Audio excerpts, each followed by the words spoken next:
Hello, friends. Namaskaram. You're most welcome. Have you ever wondered why even the most brilliant CEOs fall for the shiny object syndrome? The truth is, your intelligence isn't the problem, it is the magnetic pull of the environment around you. In this video, we explore a timeless wisdom as mentioned in Bhagavad Gita. We will try and break down the sensory object of the modern business world, market noise, endless data, and competing trends that can override even the most disciplined mind. Let's go. You have the vision, you have the resources, you have the team. By all accounts, you are operating at the highest level of your career. But at the end of the day, there is this nagging, persistent feeling. The feeling that, despite all your talent, you are being pulled in thousand different directions. You sit down to work on your long term strategy, and within 10 minutes, you are checking a competitor's latest move. You are replying to an email about the minor HR issues. You are doom scrolling through the industry trends. We call this multitasking or being agile.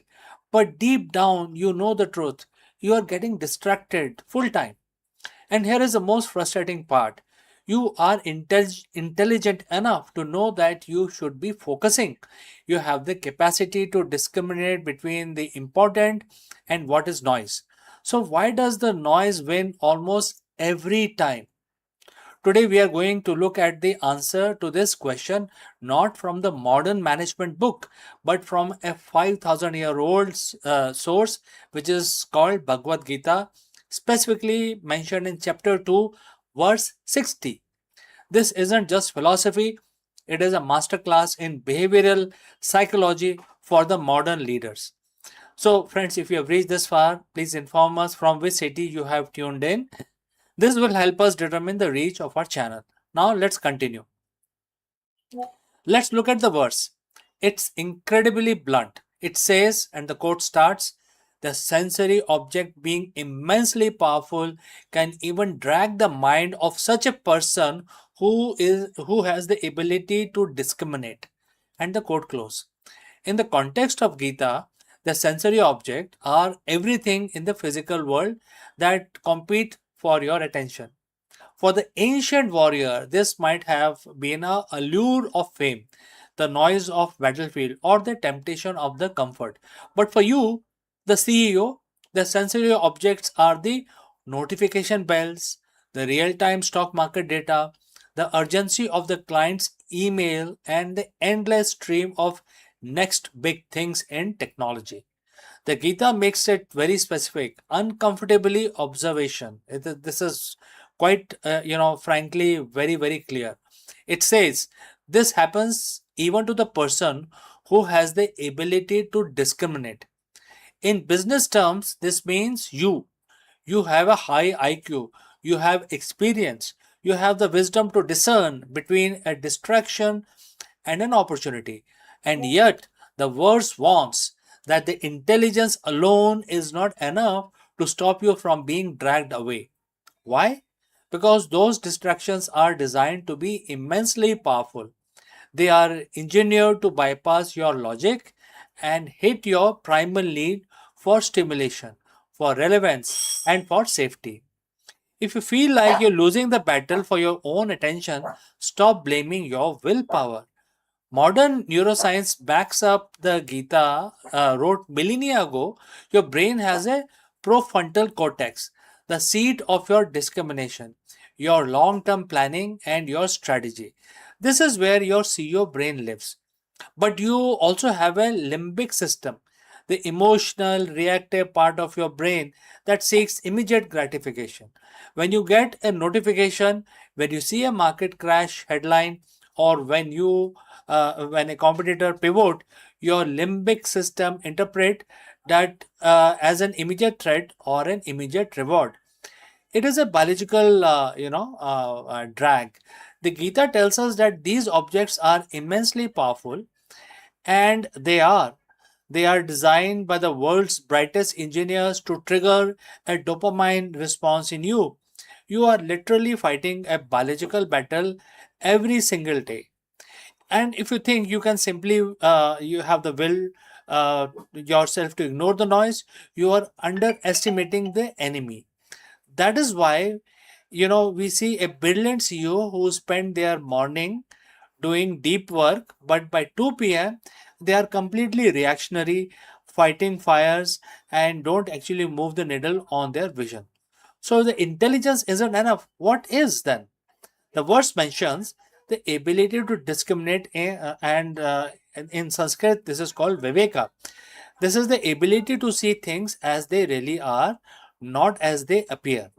To master your mind, you have to move from being an observer of distraction to being an architect of your environment. You cannot outsmart a system designed to distract you. You have to opt out of the system. And here is how you apply this. Number one, acknowledge the power. Stop telling yourself, I will just check this one thing.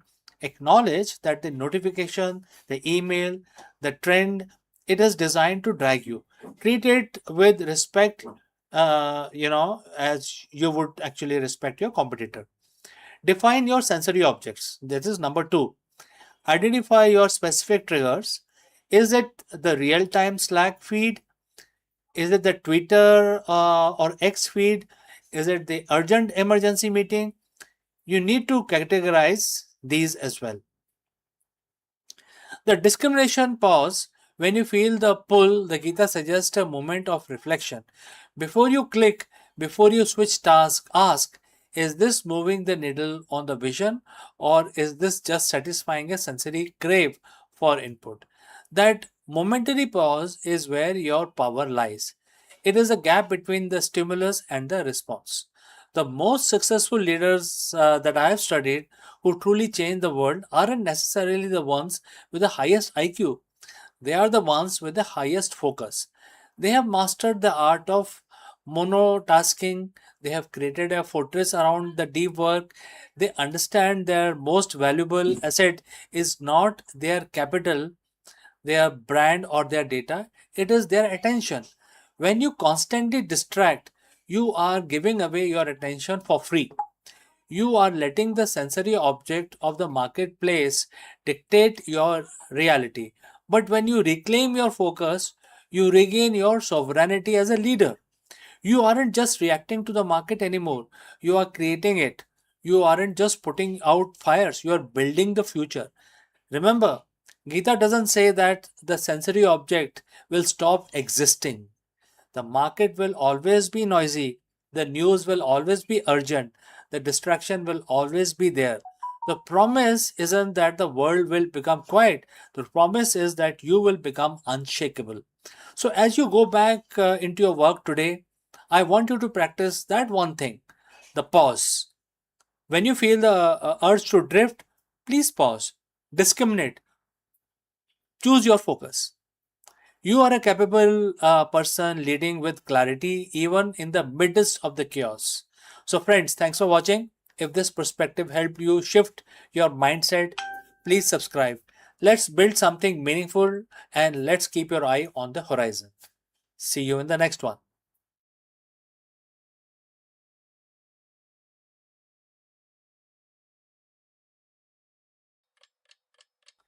Hello, friends, and Namaskaram.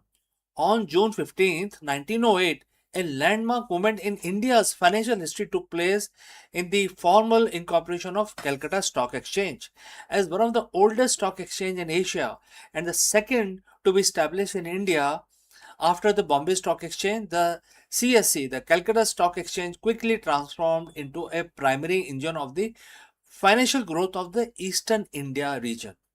Therefore, in this video, we explore the origins of the exchange, its original 150 founding members, and how it cemented Calcutta's status as a premier hub for trade, industry, and investment in the early 20th century.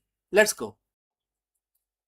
June 15th in 1908, a date that might seem like just another page in history. But for the financial world of Asia, it was a turning point. Imagine the scene, horse driven carriages clattering over the cobblestone of a line range, the air thick with humidity of Bengal summer, and the hum of the city that served as the heartbeat of the British Empire in India.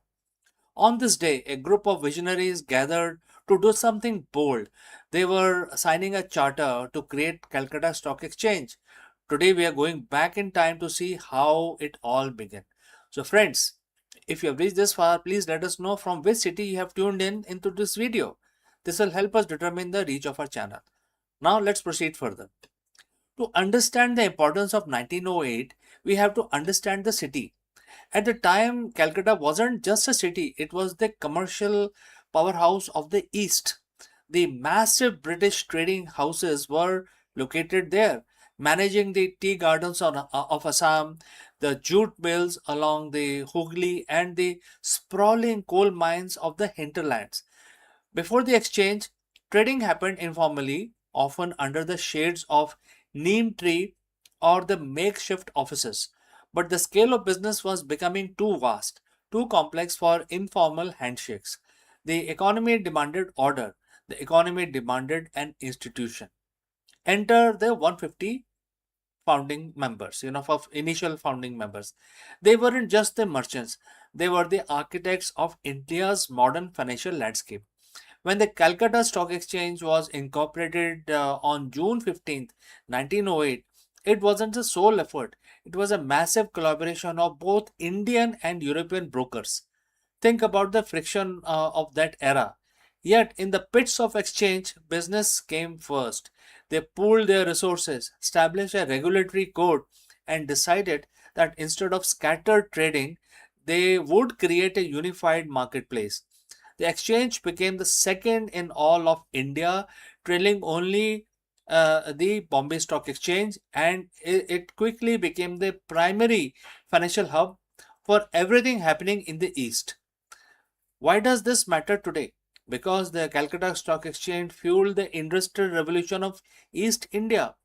When you look at the growth of the coal industry, the massive exports of jute that were essential to global trade, or the tea plantation that became household names, we are looking at companies that were at the same point traded right there on the lines range. It provided the liquidity and the transparency that allowed these businesses to grow from small family run business operations into massive corporate entities. It set the stage for how India would handle capital, risk, and investment for the next century. The building on line range still stands today, a silent witness to over a century of boom, bust, policy shift, and the sheer grit of the trader who walked on its floor. While the world of finance has moved into a digital realm where billions of dollars exchange hand in milliseconds via fiber optics cable, the spirit of 1908 remains relevant. It taught us that the economy is only as strong as the institution itself. Founders of 1908 didn't just create a building, they created a culture of trust and commerce that laid the foundation for the India as we see it today. History isn't just about dates and charters, it's about people who saw the potential for a better, more organized future. June 15th, 1908 changed everything for the traders of Calcutta and, by extension, for the history of Indian finance. So, friends, thanks for joining me on this trip back to 1908. If you enjoyed this dive into our financial heritage, don't forget to like this video, subscribe to the channel, and hit that bell icon. I want to know what other historic institutions should we uncover next. Drop a suggestion in the comments below, and I will see you next very soon, friends. Bye for now.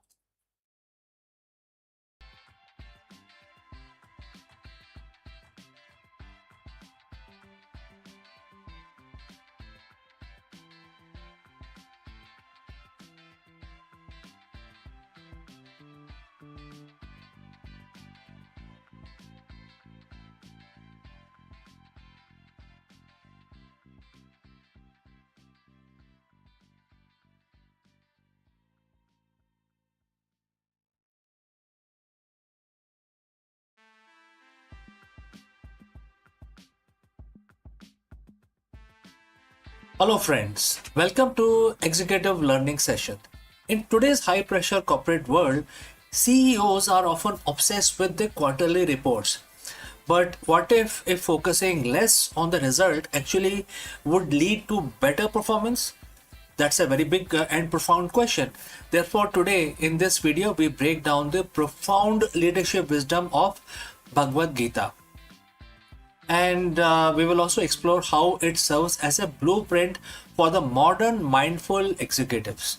We explore the concept of Karma Yogi, a leader who performs their duty with intense focus and excellence without becoming slave to the result. So, therefore, friends, stick around with this thought and let's explore this further.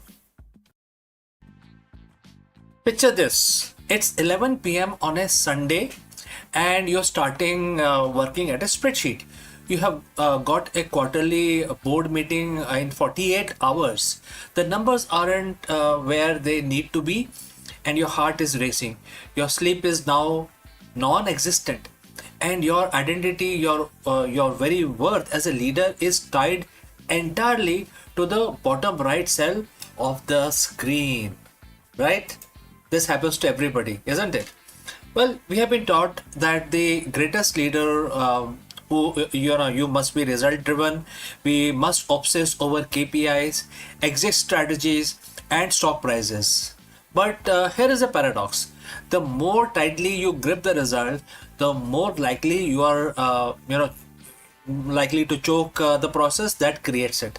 Today, I want to share a piece of wisdom that is 7,000 years old, yet feels like it was written for this morning market volatility.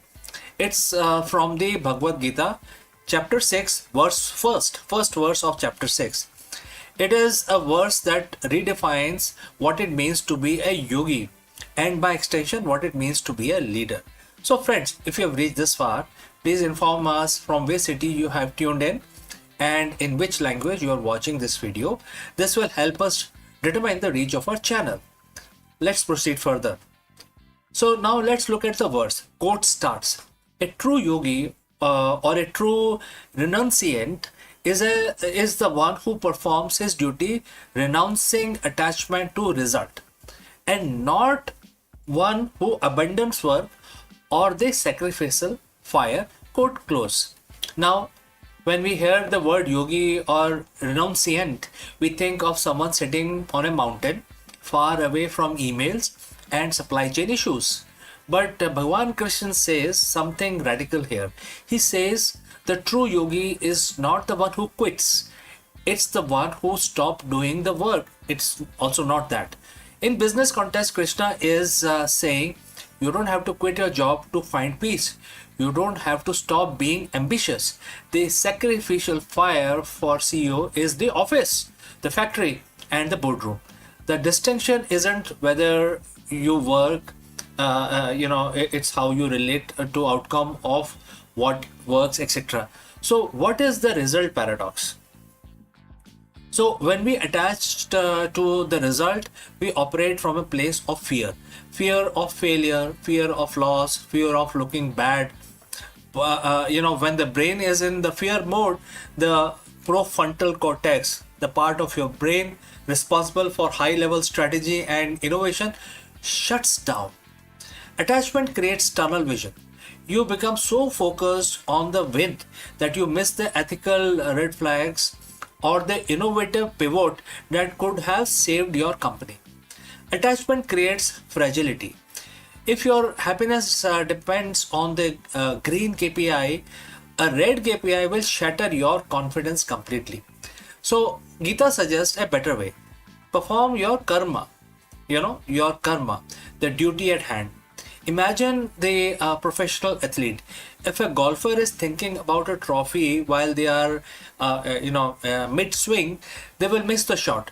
To win the trophy, they must forget the trophy exists and focus entirely on the mechanics of the swing. That is leading without attachment.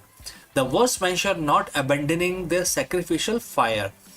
In ancient times, this was the literal fire of ritual. Today, for a leader, it is the energy of the action. Leading without attachment does not mean leading without excellence. In fact, it requires more excellence. When you aren't worried about how the result will make you look, you are free to be. There are several things you are free to be. First is bold, because you aren't afraid of the fallout.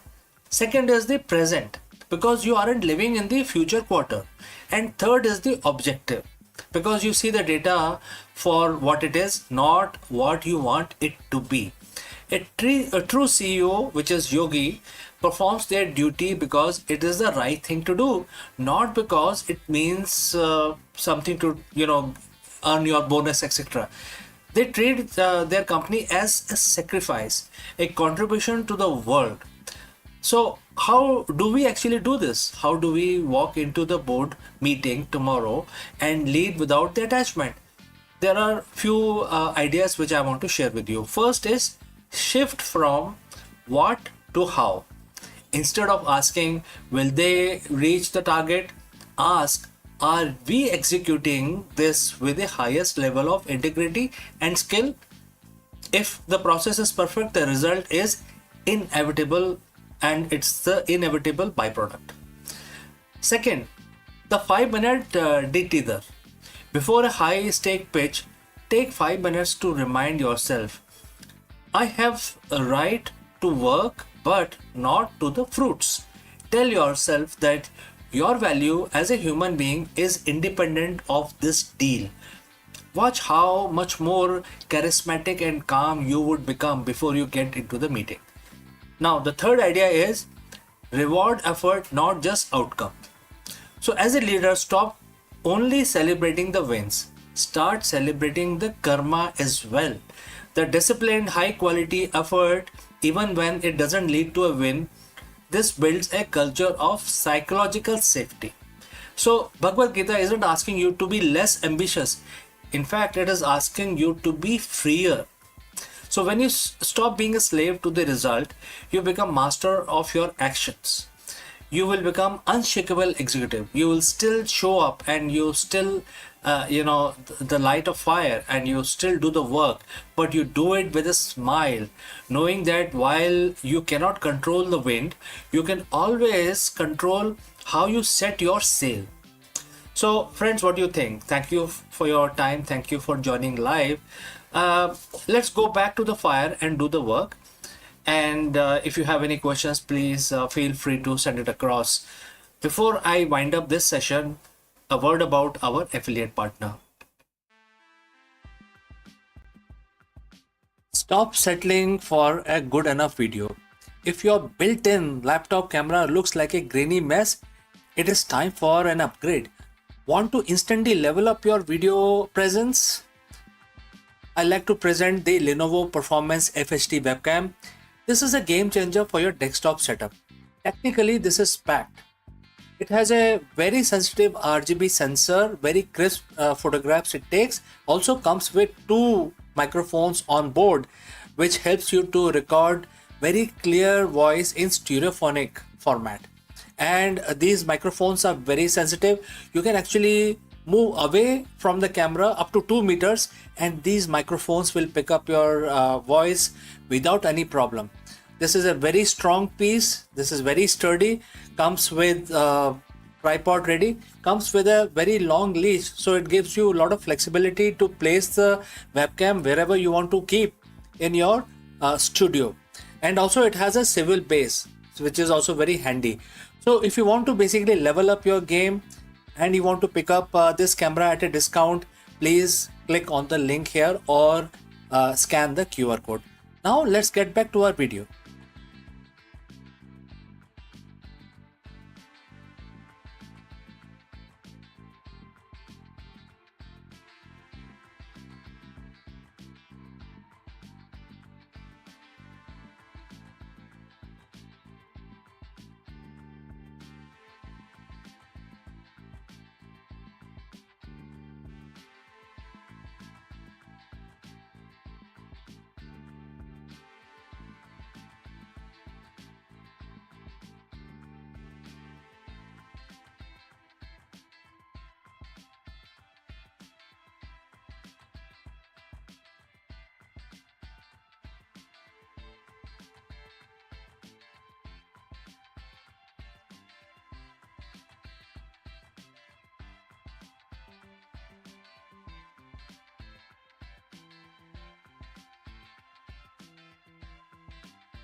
Friends, is a new trade war which is dubbed as 2.0 beginning?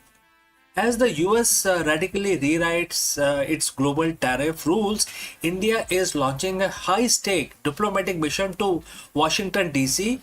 And therefore, in this video, we dive deep into why an Indian delegation led by Chief Negotiator Mr. Darpan Jain is rushing to US capital on April 20th, 2026 to save $1 billion trade deal.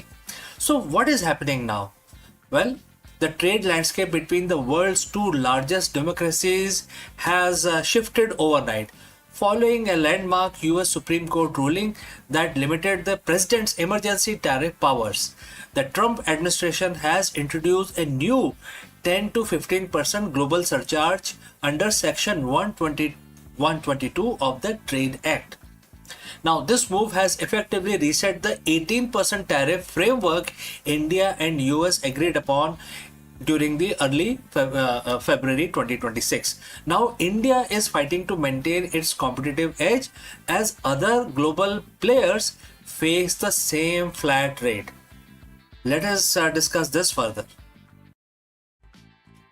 On February 7th, 2026, the world thought the trade war between India and the US was finally over. Headlines around the globe announced the breakthrough. Washington would slash tariff on Indian goods to be a flat 18%, and in exchange the trade king and the Make in India giant would enter a new era of cooperation. But in the global politics, nothing is final until the ink is dry. Fast forward to today, that 18% deal, it's practically on the paper shredder right now. Why? Because of the US Supreme Court just dropped a legal bombshell that stripped the president of his emergency tariff powers. In response, the Washington has hit the reset button, rewriting the global trade playbook with a brand new 10% global surcharge. So friends, if you have reached this far, please inform us from which city you have tuned in and in which language you are watching this video. This will help us determine reach of our channel. Alright, let's proceed further. Now, as you watch this, a high-level Indian delegation led by Chief Negotiator Mr. Darpan Jain is on a plane to Washington, D.C. They would land on April 20th, and their mission would be to save India's 87 billion export market from being swallowed by a trade war 2.0. To understand why India is rushing to DC, we have to look at what happened in the courts. For over a year, the Trump administration used the International Emergency Economic Power Act (IEEPA) to slap reciprocal tariffs on countries including India. But on February 20th, 2026, the US Supreme Court ruled 6-3 that the president cannot use this act to raise revenue generating tariffs. It was a massive rebuke of the executive power. Overnight, the legal foundation for the India-US deal, the one that promised an 18% rates, evaporated. The administration had to halt all IEEPA collections. But if you think this means free trade is back, think again. The administration immediately pivoted to Section 122 of the Trade Act of 1974. This is a global surcharge of 10% on all imports from all countries to address international payment problems. It's valid for 150 days. You might be asking, wait, if the new US tariff is only 10%, isn't that better for India than 18% they agreed to in February? So on paper, yes, but in the world of trade, it is all about comparative advantages. Under the old deal, India was going to pay 18% while its competitor like China or Vietnam might have been paying 25% or even 50% in certain cases. The gap made Indian goods cheaper. But under the new Section 122, everyone pays 10%. Suddenly, India loses its special edge. Furthermore, there is the Section 301 threat. While the 10% global tariff is a temporary fix, the US Trade Representative USTR has launched a fresh investigation into 16 economies, including India. These probes are looking into forced labor and unfair practices. If these investigations go south, India could face even higher punitive tariffs on top of the 10%. And this is why Mr. Darpan Jain and his team are in Washington this week. They aren't just there for coffee, they are there to finalize the bilateral trade agreement and the legal text. And here are the three main fires they need to put out. First is the solar crisis. The Indian solar module exports to US have already crashed by 35% this year due to fluctuating duties. India needs a stable long-term rate to protect its growing green energy industry. Number two, the Russian oil factor. The US previously hit India with punitive duties because of the India's purchase of Russian oil. While some of those rolled back in February, the new section, which is 301 probe, could bring them back under a different name. And third is the big ticket energy deal. So in exchange for lower tariff, India is looking at buying massive amount of US LNG and nuclear tech. This energy for export swaps is the heart of the deal. India isn't just waiting on the Americans, while DC talks are happening, Commerce Secretary Mr. Rajesh Agarwal has confirmed the 2026 roadmap. And it's very interesting. First is the India UK FTA, expected to go live in May 2026. Second is the India New Zealand FTA, set to be signed in April, especially on April 27. Third is the EU and Oman FTA. Negotiations are in full swing and final stages. So India is essentially telling Washington, we want to be your partner, but we aren't putting all our eggs in one basket. With the trade deficit between the two nations narrowing down to 34 billion from 40 billion last year, India has some leverage, but the US is playing the hardball. The next 72 hours in Washington will determine the future of your wallet as well as my wallet.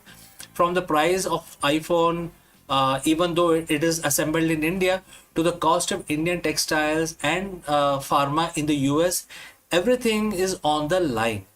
Is this the start of a trade war 2.0, or it is just growing pain of a new America first architecture? One thing is certain, the era of easy, predictable global trade is over. So friends, what do you think? Should India stand its own ground, or should it offer more concessions to secure the US market? Let me know in the comments below. And don't forget to like and subscribe for more deep dives into shifting world of global power. Thank you for joining live. Thank you for watching. Before I wind up this session, a word about our affiliate partner. Stop settling for a good enough video. If your built-in laptop camera looks like a grainy mess, it is time for an upgrade. Want to instantly level up your video presence? I like to present the Lenovo Performance FHD webcam. This is a game changer for your desktop setup. Technically, this is packed. It has a very sensitive RGB sensor, very crisp photographs it takes. Also comes with two microphones on board, which helps you to record very clear voice in stereophonic format. And these microphones are very sensitive. You can actually move away from the camera up to 2 meters, and these microphones will pick up your voice without any problem. This is a very strong piece. This is very sturdy. Comes with tripod ready. Comes with a very long leash, so it gives you a lot of flexibility to place the webcam wherever you want to keep in your studio. And also it has a swivel base, which is also very handy. So if you want to basically level up your game and you want to pick up this camera at a discount, please click on the link here or scan the QR code. Now let's get back to our video.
Stop.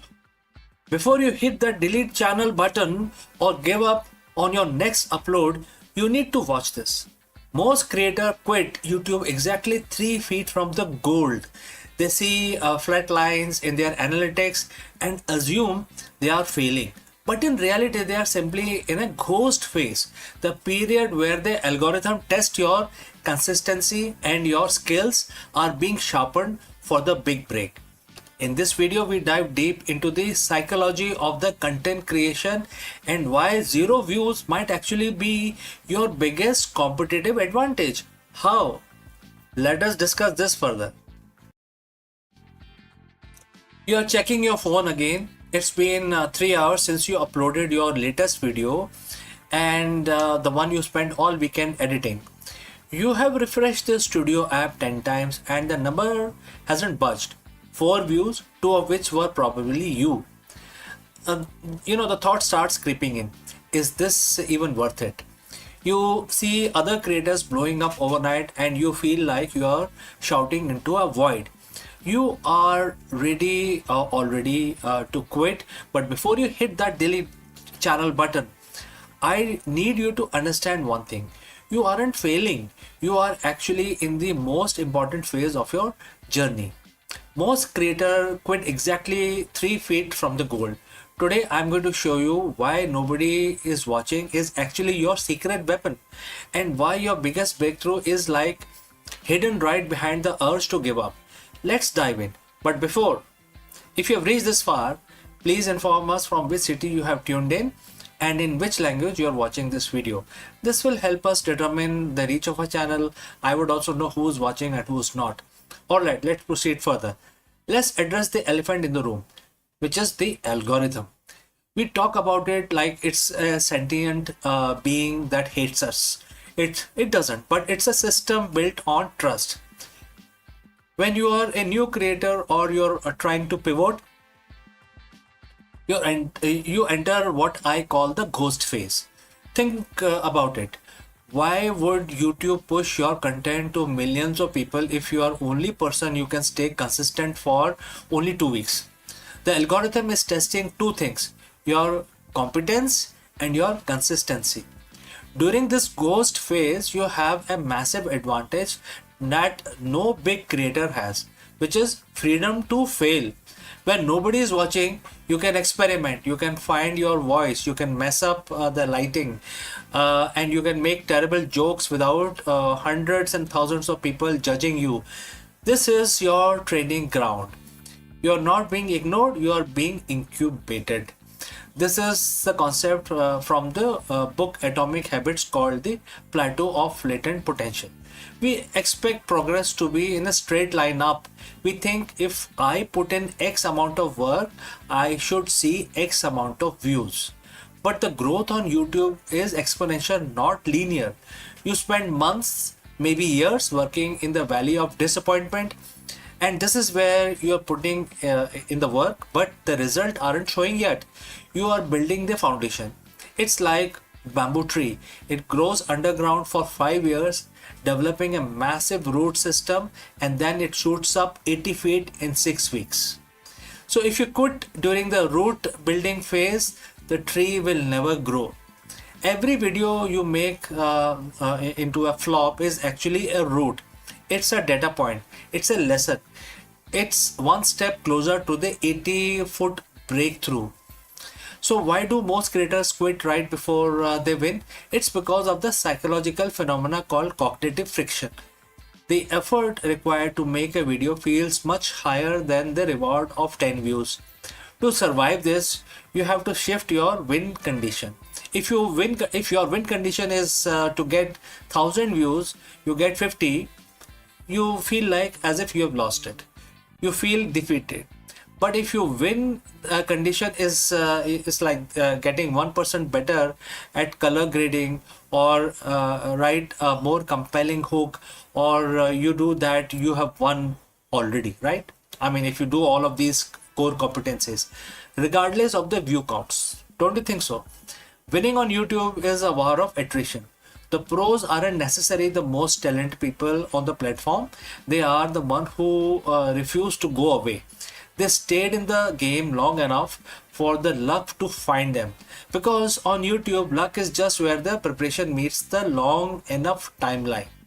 Now, as a disclaimer, I'm not saying that you should keep doing exactly the same thing if it is not working. There is a difference between quitting and pivoting. If you have made 50 videos and they all have 0 views, don't quit YouTube. Change your strategy. Maybe your thumbnails are weak, maybe your intros are too slow. Use the silence to audit yourself. When nobody is watching, you have the lowest stakes possible to reinvent yourself. Don't you think so? So ask yourself, am I making content for me, or am I making content to that solves a problem or provide value for someone else?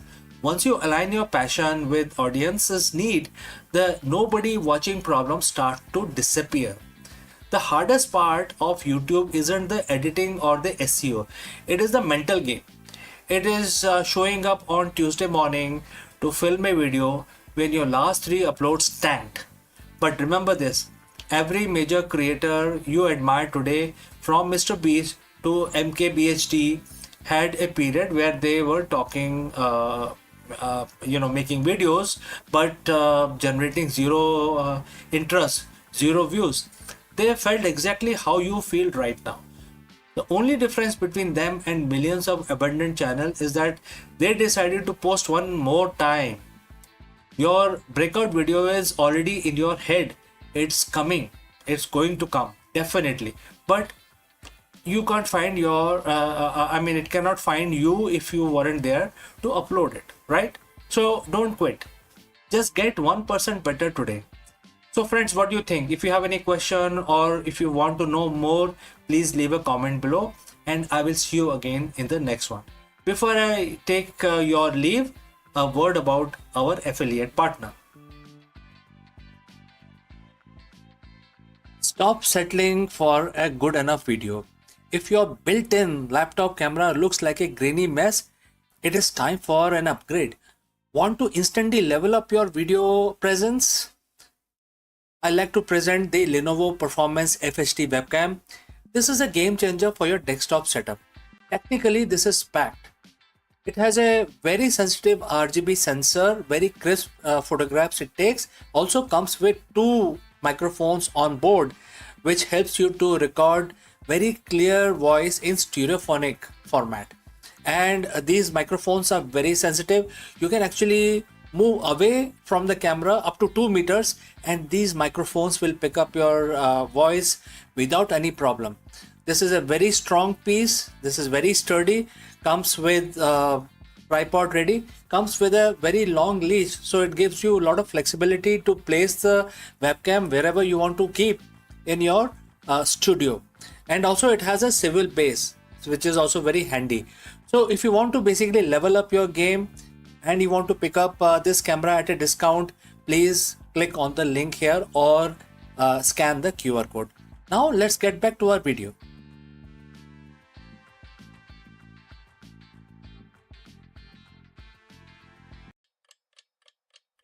Kashmir की धरती ने अनेक महान शासकों को जन्म दिया, परंतु उसमें से एक नाम विशेष रूप से इतिहास में चमकता है। कश्मीर की वादियों में जब सत्ता डगमगाने लगी, तब एक महिला ने अपने साहस और बुद्धिमत्ता से इतिहास की दिशा बदल दी। वह थी रानी दिद्दा, विकलांगता के बावजूद अदम्य इच्छा शक्ति वाली शासक, जिन्हें कश्मीर की आयरन वुमेन के नाम से भी जाना जाता है। उनका जीवन की जो कहानी है हमें बताती है कि शक्ति केवल शरीर में नहीं होती, बल्कि मन संकल्प में होती है।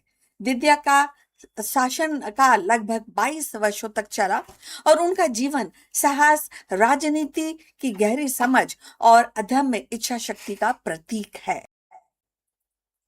दिद्या का जन्म 1924 ईस्वी में हुआ था। बचपन से ही शारीरिक रूप से कमजोर थी। उनकी एक टांग विकलांग थी, लेकिन इस कमजोरी को उन्होंने कभी अपनी शक्ति पर हावी नहीं होने दिया। उनका मनोबल इतना दृढ़ था कि उन्होंने अपने जीवन को एक चुनौतीपूर्ण किंतु प्रेरणादायक यात्रा बना दिया। वह लोहारा वंश की राजकुमारी थी और कश्मीर के राजा क्षेम गुप्त से उनका विवाह हुआ था। विवाह के बाद वे कश्मीर की रानी बनी। क्षेम गुप्त की मृत्यु के बाद दिद्दा ने शासन की बागडोर अपने हाथों में ली। प्रारंभिक रूप में उन्होंने अपने पुत्र अभिमन्यु के साथ शासन किया। 1975 ईस्वी में पुत्र अभिमन्यु की मृत्यु हो गई और दिद्दा ने अपने पोते नरेंद्र गुप्त, त्रिभुवन गुप्त और भीम गुप्त को क्रमशः गद्दी पे बिठाया, परंतु वास्तविक सत्ता उनके हाथ में ही थी। एंड जल्द ही उन्होंने राजनीतिक क्षमता और कठोर निर्णय से इस पूरे क्षेत्र को एक वास्तविक सत्ता का केंद्र बना दिया।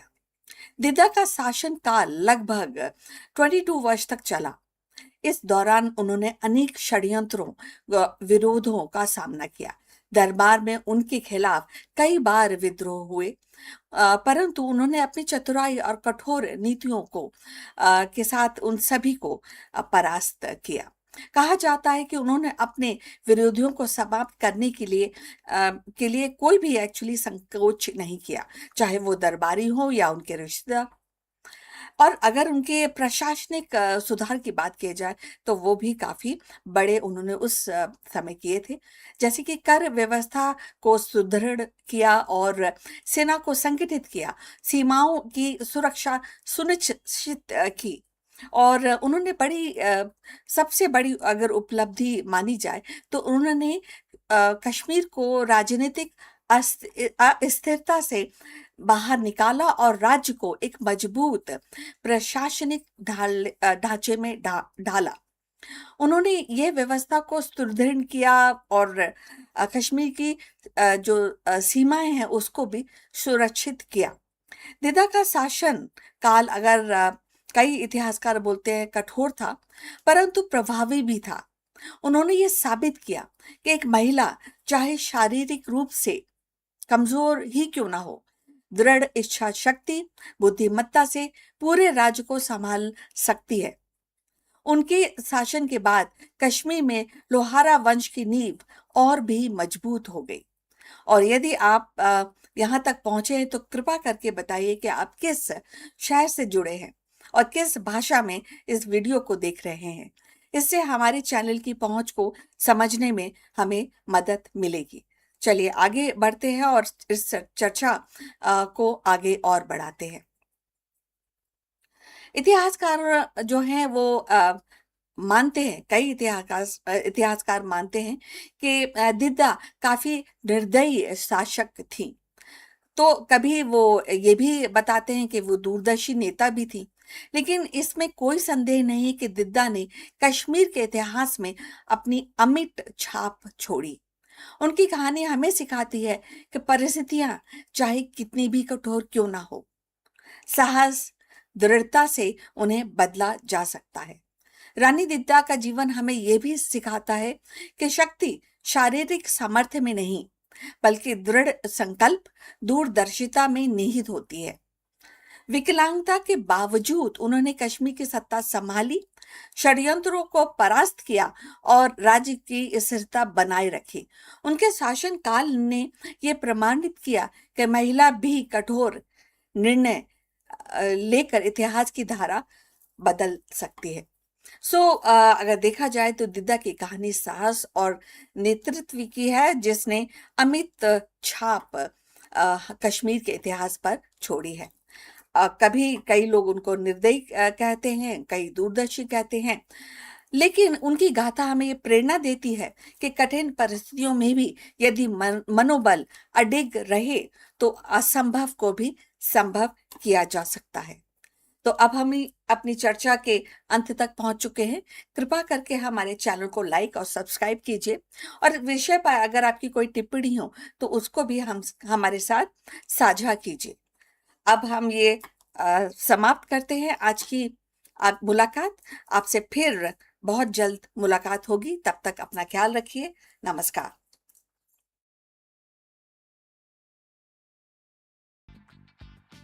Stop!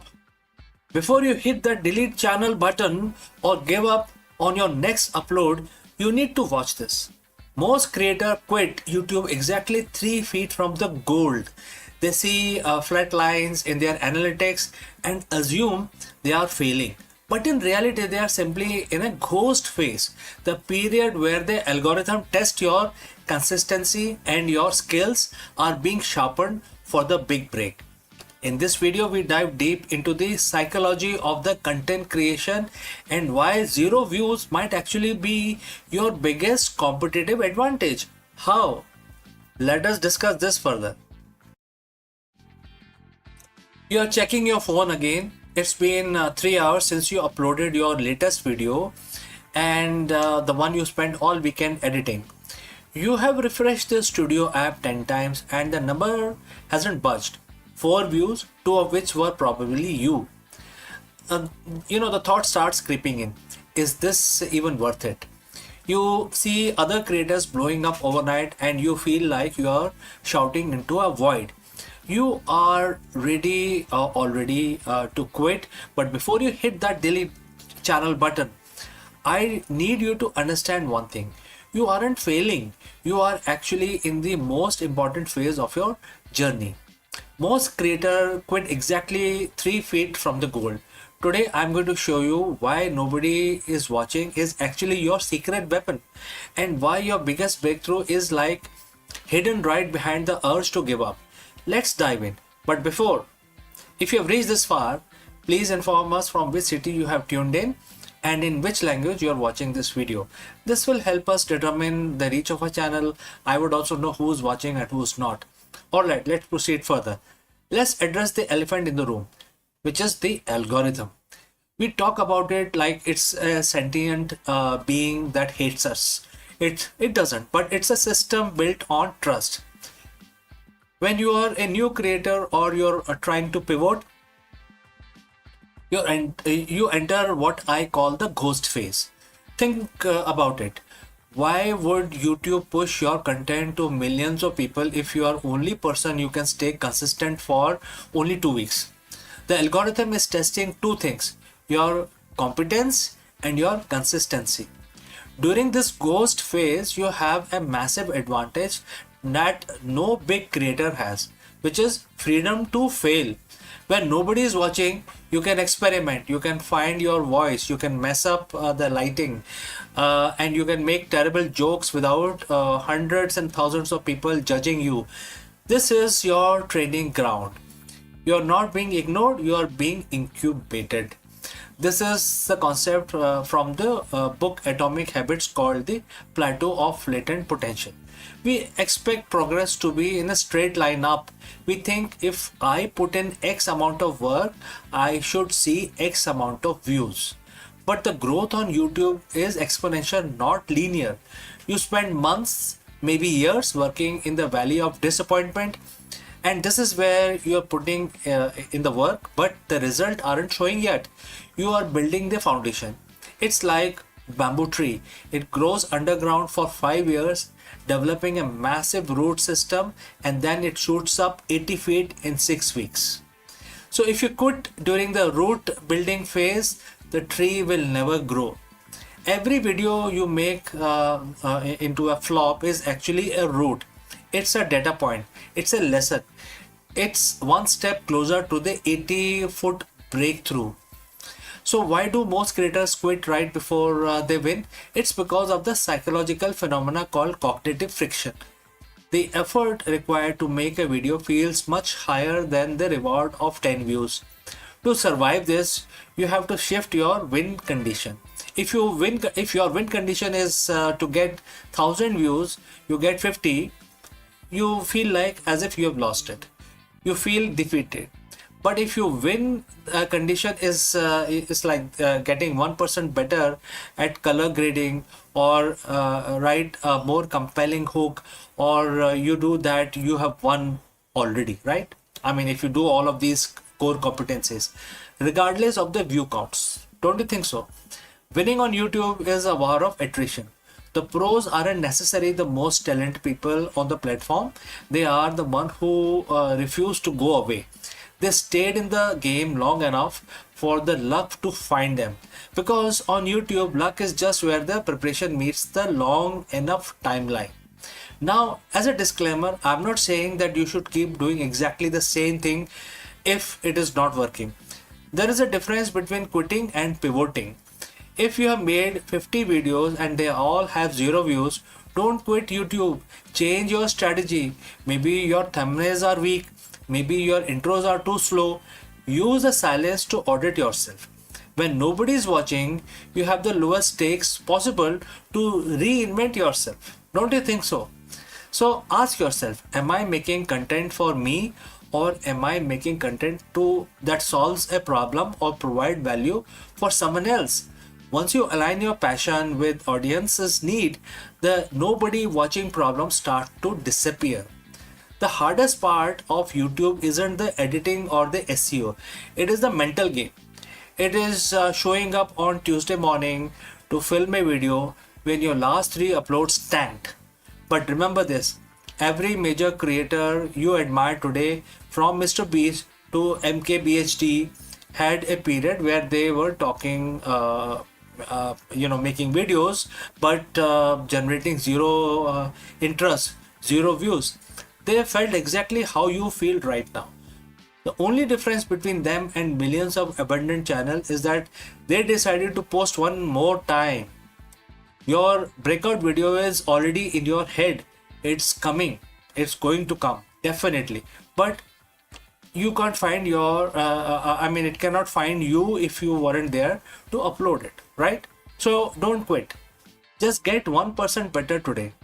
So friends, what do you think? If you have any question or if you want to know more, please leave a comment below and I will see you again in the next one.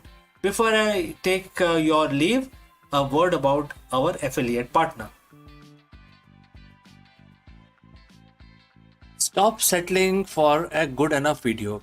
If your built-in laptop camera looks like a grainy mess, it is time for an upgrade. Want to instantly level up your video presence? I like to present the Lenovo Performance FHD webcam. This is a game changer for your desktop setup. Technically, this is packed. It has a very sensitive RGB sensor, very crisp photographs it takes. Also comes with 2 microphones on board, which helps you to record very clear voice in stereophonic format. And these microphones are very sensitive. You can actually move away from the camera up to 2 meters and these microphones will pick up your voice without any problem. This is a very strong piece. This is very sturdy. Comes with tripod ready. Comes with a very long leash, so it gives you a lot of flexibility to place the webcam wherever you want to keep in your studio. And also it has a swivel base, which is also very handy. So if you want to basically level up your game and you want to pick up this camera at a discount, please click on the link here or scan the QR code. Now let's get back to our video.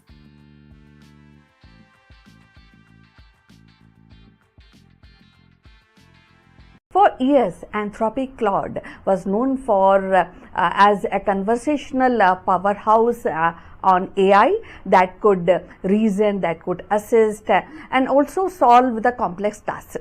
But today, in 2026, the company has decided to redraw the boundaries of creativity. With the debut of Claude Design, Anthropic actually has stepped boldly into the visual arena, and where it offers the tool that transform and to the plain language into a polished and presentation, prototype and marketing visual.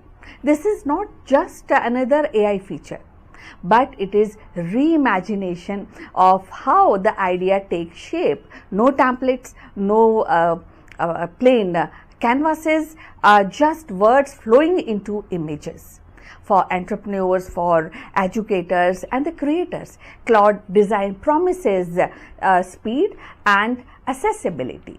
And for a design industry, it raises the questions about the originality and artistry, and the role of human imagination in the era of machine learning, machine marketing, visual.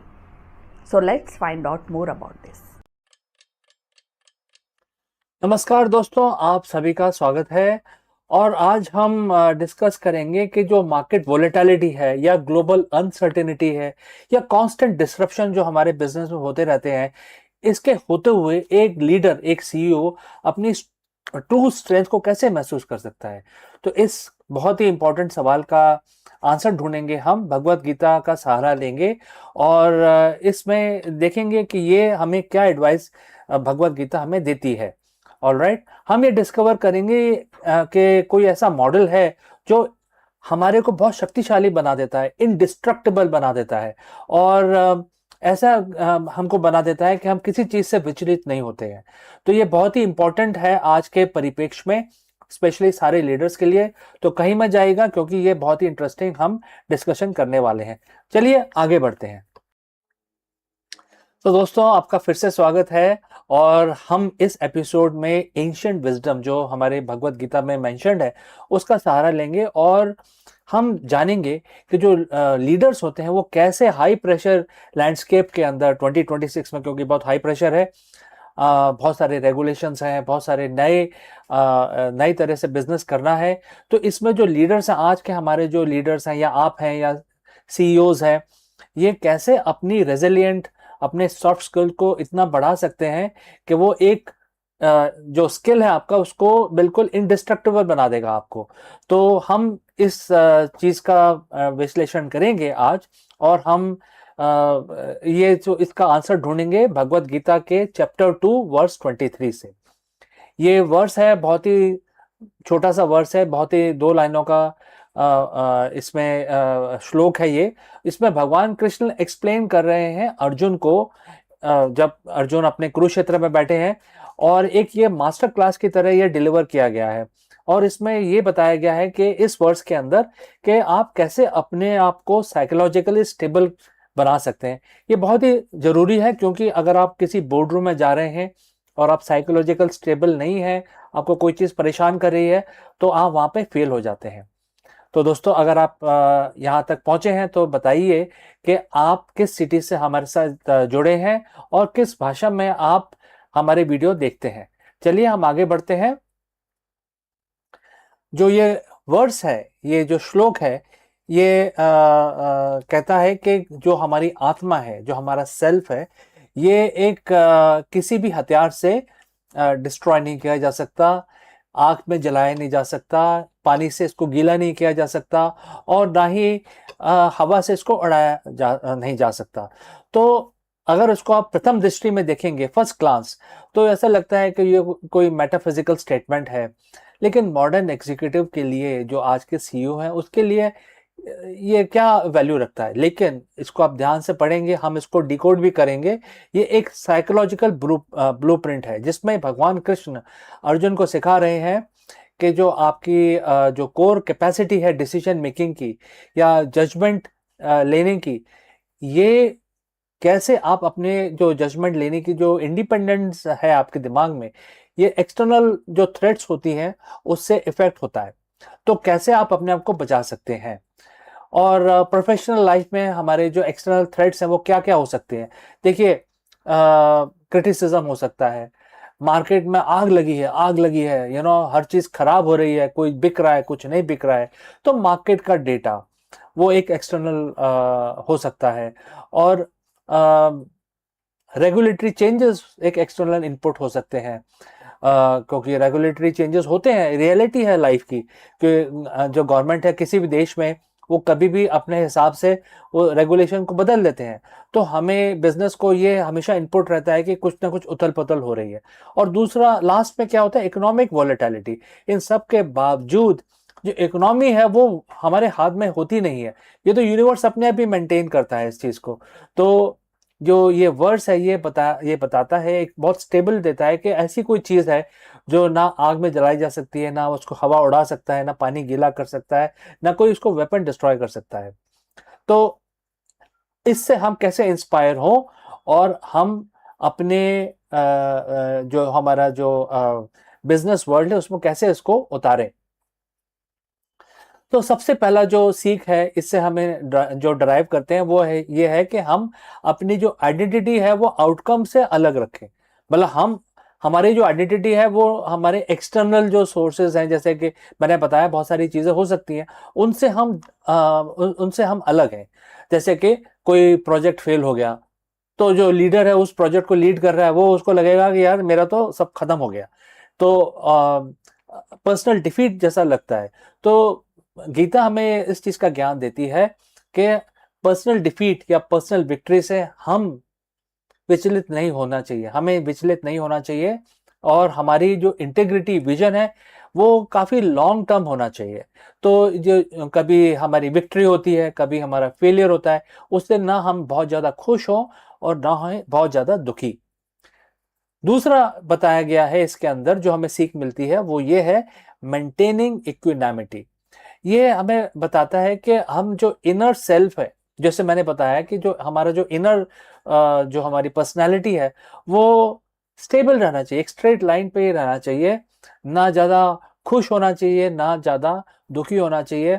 और उससे क्या होता है कि जब जब हम किसी से विचलित नहीं होते तो हम कोई भी परेशानी जो आती है उसको हम बहुत आराम से और उसको सोच समझ के सूझबूझ के साथ उसको हैंडल कर सकते हैं। और तीसरा इसमें जो सीख मिलती है अनबर्नेबल माइंडसेट। आपको जो माइंडसेट है जो किसी भी तूफान को झेल सकता है, मतलब बोलते हैं ना इंग्लिश में कि थ्रो एनीथिंग एट मी, तो उस चीज को आप मतलब आप झेल सकते हैं और आपको इसका फर्क नहीं पड़ता है। तो आप कुछ भी आपको इफेक्ट नहीं करता है, इस वजह से आप एक रेजिलिएंट लीडर बन जाते हैं और अपनी कंपनी को, अपनी ऑर्गेनाइजेशन को टर्बुलेंट टाइम्स के अंदर अच्छी तरह लीड कर सकते हैं। तो ये सबसे बड़ा जो ऑब्स्टिकल आपको महसूस होगा, ये तीन चीजें हमने सीखी इस श्लोक में, लेकिन सबसे बड़ा जो ऑब्स्टिकल इस श्लोक के से जो निकल के आता है वो है, जो हमें रेजिलिएंट बनने से रोकता है, वो है हमारी ईगो। जो हमारी ईगो है वो हमेशा या तो किसी ना किसी आउटकम से जुड़ी रहती है। जैसे कि हमारे टाइटल्स हैं, हम प्रेसिडेंट हैं, हम वाइस प्रेसिडेंट हैं, हम सीईओ हैं, हम head of so and so है। एक ये ईगो हो जाता है। एक हमारा स्टॉक प्राइजेस, कि हमने इतना अच्छा काम किया, हमारी कंपनी का प्राइस बहुत ऊपर जा रहा है, हमारी खुद की रेपुटेशन। तो ये जो वर्ड्स है ये आपको बोलता है कि ईगो अगर आप इसमें लाएंगे तो ये सारी चीजें जैसे फायर, विंड, वेपन्स, ये आपको इफेक्ट करेंगे, मतलब आप रेजिलियंस खो देंगे। तो आपको ईगो बिल्कुल निकाल देनी है, अपने आप को बिल्कुल ग्राउंडेड करना है। और ग्राउंडेड करके गीता आपको ये नहीं बोलता कि आप चले जाइए जंगल में, आपको बोलता है कि आप पहले ग्राउंडेड हो जाइए, बिकम इंडिस्ट्रक्टिबल, और उसके बाद अपने धर्म का पालन करें। आपका धर्म क्या है? आपका धर्म है अपनी कंपनी को, अपनी एम्प्लॉयज को, अपने कस्टमर्स को वैल्यू देना। ये आपका धर्म माना जाता है गीता के अनुसार। तो आप अपने रेजिलियंस को बढ़ाएं, एक दीवार की तरह बन जाएं, ना ज्यादा खुश हो ना ज्यादा दुखी, ना कोई आपको विचलित कर सके, ना आपको कोई मार्केट टर्बुलेंट जो भी इंफॉर्मेशन है वो आपको हिला सके, कुछ भी आपको इफेक्ट ना करे। आप बन जाएंगे एग्जीक्यूटिव रेजिलियंस के मसीहा, एक बहुत बड़े स्ट्रांग, मेंटली स्ट्रांग एक लीडर बन जाएंगे। चलिए ये तो बात होगी, अब आप इसको प्रैक्टिस कैसे करें? मतलब एक दिन में तो आप इसको कर नहीं सकते हैं, आपको पूरा अपना जो माइंड है वो चेंज करना पड़ेगा। तो पहली जो सीख है वो है कि आप सुबह मॉर्निंग चेक इन करें। मॉर्निंग चेक इन मतलब कैसे करेंगे कि अगर कोई इंपॉर्टेंट मीटिंग आपकी स्टार्ट होने वाली है तो आप 1 मिनट का समय अपने आप को दें और ये सोचें कि आज किस तरह से मैं हैंडल करूंगा और कैसे मैं अपने आप को ग्राउंडेड रखूंगा, कुछ भी फ्लक्चुएशन होता रहे मार्केट में और आपके बिजनेस में, लेकिन आपका जो लेवल है वो स्टेबल रहना चाहिए। दूसरा आपको क्या प्रैक्टिस करना है? Neutral observation. आप किसी भी क्राइसिस को देखेंगे तो उसको न्यूट्रलिटी से देखेंगे, बायस होके नहीं देखेंगे कि ये मेरा है ये तेरा है, ऐसा करके नहीं देखेंगे। और ये मेरे साथ ऐसा क्यों हो रहा है, और बहुत तरह की बातें होती हैं, लेकिन आप ऐसा समझ के देखेंगे कि आप जज हैं, जज जूरी। और अपने आप को ऐसे न्यूट्रल पार्टी रख के फिर आप देखेंगे किसी भी इंसिडेंट को, तो आप अच्छा डिसीजन ले पाएंगे।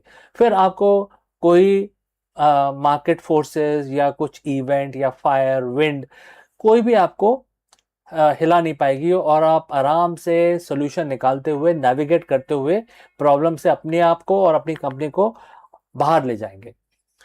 तीसरा सबसे इंपॉर्टेंट है आउटकम डिटैचमेंट, मतलब कि जो रिजल्ट है उससे आप अटैच ना हो, ये ना कहें कि ये मैंने किया है। राइट?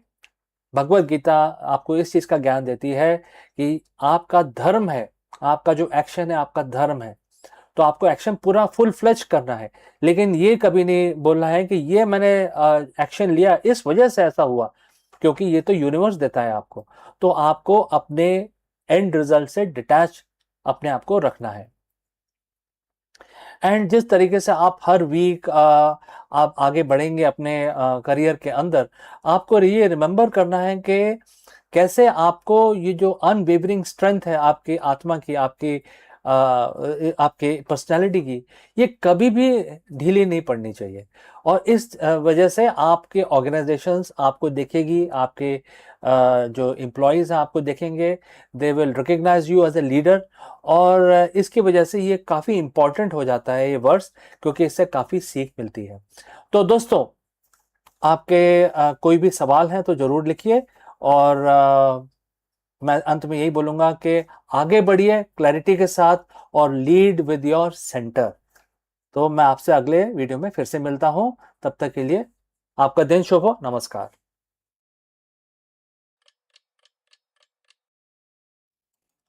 नमस्कार दोस्तों, आप सबका स्वागत है। और हर रोज की तरह हम अपना दिन शुरू करेंगे भगवान की पूजा करके। तो आज तो शुक्रवार है, आज का दिन देवी जी के लिए समर्पित है, माँ लक्ष्मी के लिए। तो आज हम अपना दिन शुरू करेंगे लक्ष्मी जी की पूजा करके। एज ऑलवेज मैंने काउंटर लिया हुआ है, ये मुझे सहायता करता है जाप करने में। हम एक छोटे से मंत्र का 11 दफ़ा उच्चारण करेंगे, रिसाइटेशन करेंगे। आप हमारे साथ जुड़ें और इस छोटे से मंत्र का हमारे साथ जोड़ के रिसाइटेशन करें, आपको काफ़ी फायदा होगा। तो चलिए हाथ जोड़ लीजिए, लक्ष्मी जी का नमन कर लीजिए और मेरे साथ रिपीट करिए। 11 दफ़ा करना है, ध्यान रहे। ओम श्री ह्रीं क्लीं श्री सिद्ध लक्ष्मी नमः। ओम श्री ह्रीं क्लीं सिद्ध लक्ष्मी नमः। ओम श्री ह्रीं क्लीं श्री सिद्ध लक्ष्मी नमः। ओम श्री ह्रीं क्लीं श्री सिद्ध लक्ष्मी नमः। ओम श्री ह्रीं क्लीं श्री सिद्ध लक्ष्मी नमः। ओम श्री ह्रीं क्लीं श्री सिद्ध लक्ष्मी नमः। ओम श्री ह्रीं क्लीं श्री सिद्ध लक्ष्मी नमः। ओम ह्रीं क्लीं श्री सिद्ध लक्ष्मी नमः। ओम श्री ह्रीं क्लीं श्री सिद्ध लक्ष्मी नमः। ओम श्री ह्रीं क्लीं श्री सिद्ध लक्ष्मी नमः। ओम श्री ह्रीं क्लीं श्री सिद्ध लक्ष्मी नमः। ओम ह्रीं क्लीं श्री सिद्ध लक्ष्मी नमः। तो इसके साथ हमारे 11 दफ़ा रिसाइटेशन लक्ष्मी जी का जो जाप हमने किया वो संपन्न हुआ, और अब हम अपना दिन शुरू कर सकते हैं। आपका भी दिन शुभ रहे। तो इसी कामना के साथ हम ये इस वीडियो को समाप्त करते हैं, लेकिन जल्दी ही मिलते हैं दूसरे वीडियो में। In a groundbreaking discovery, astronomers have captured a rare cosmic handshake. Two blazing quasars in the process of merging. Located billions of light years away, these luminous monsters are powered by supermassive black holes that are spiraling towards each other, destined to become a single, even more powerful and massive entity. What is going on here? Let us explore this further. Imagine looking at a single point of light in the night sky, a light so bright it outshines the entire galaxy of hundreds of billions of stars. Now imagine looking closer and realizing that the single point isn't one object, it's two, and they are rushing towards each other at millions of miles per hour. Astronomers have just confirmed one of the rarest sights in our universe, a pair of blazing quasars caught in the middle of chaotic, violent merger. This isn't just a pretty light show.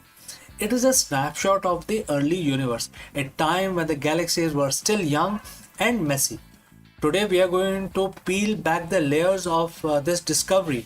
We will talk about what is quasar actually is, how we found these two needle and haystack twins, and why this discovery might be a crystal ball looking into the future of our own Milky Way.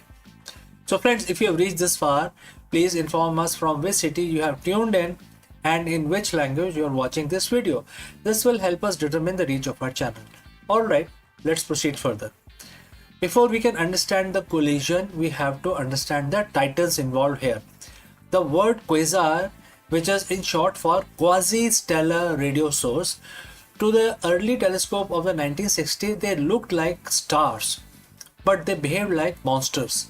At the heart of every quasar is a supermassive black hole, but the black hole itself isn't the light you see. Black hole by definition don't let light escape. Instead, the glow came from the accretion disk, and as the black hole's gravity pull in massive amount of gas, dust, and even entire stars, that material spins around the center like water goes down the drain. The friction and the gravity heat this material to millions of degrees, causing it to glow with more energy than thousands of galaxies combined. They are the ultimate cosmic lighthouses, visible from very edge of the observable universe. When we see a quasar, we are seeing a black hole that is feeding. Finding a single quasar is hard. Finding two that are merging is nearly impossible.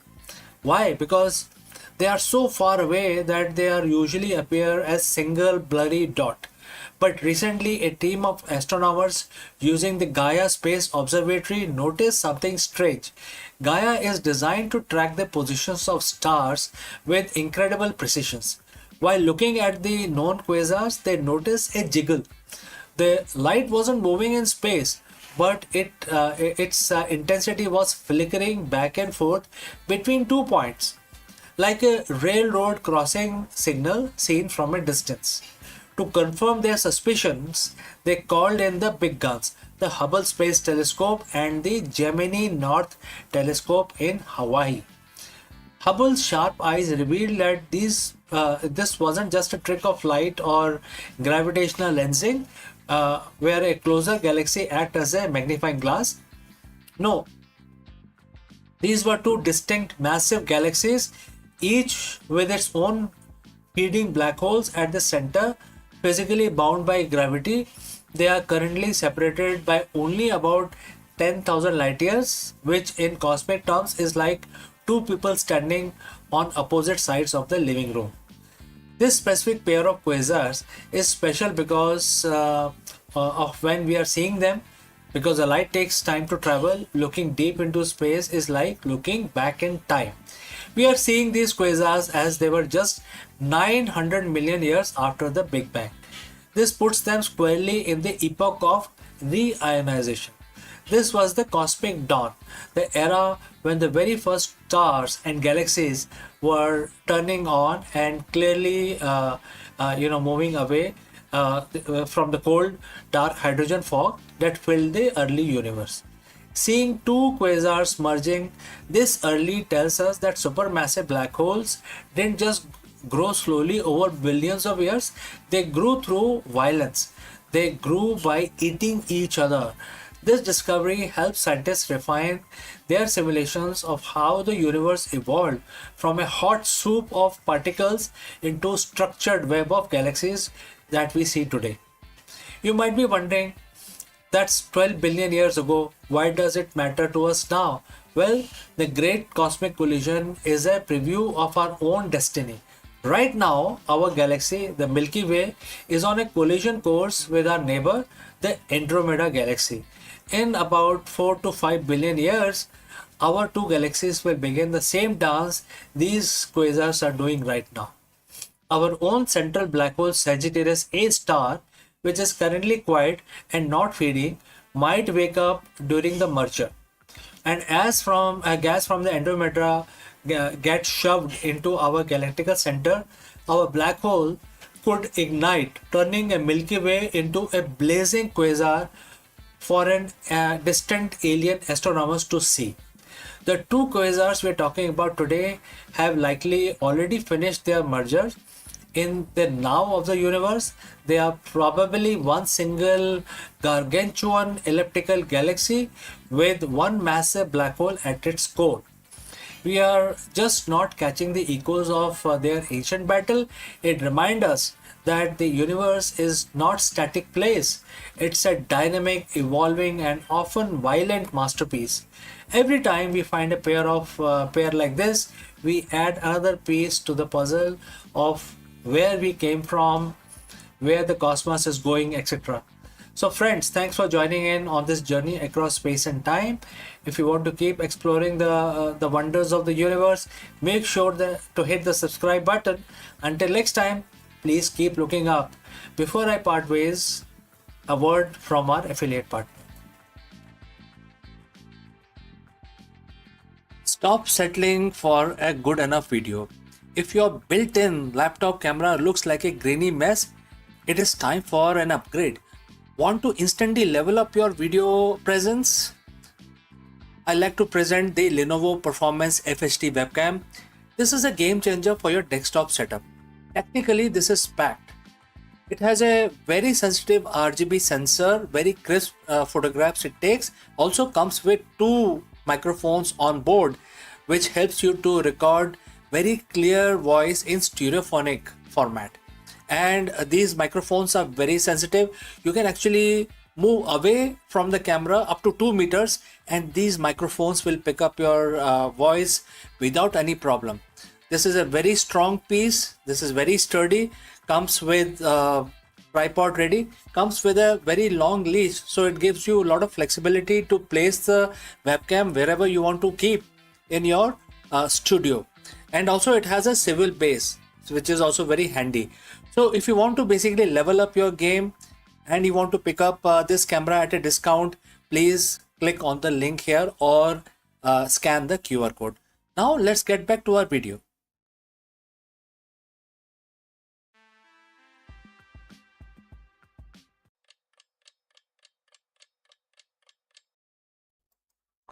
नमस्कार दोस्तों, आप सभी का स्वागत है। आज शनिवार का दिन है और आप सबको पता होगा कि जो शनिवार का दिन होता है वो कर्म के स्वामी शनि जी को समर्पित होता है। तो आज हम अपना दिन शुरू करने से पहले हम भगवान की स्तुति करेंगे, भगवान शनि महाराज की हम वंदना करेंगे।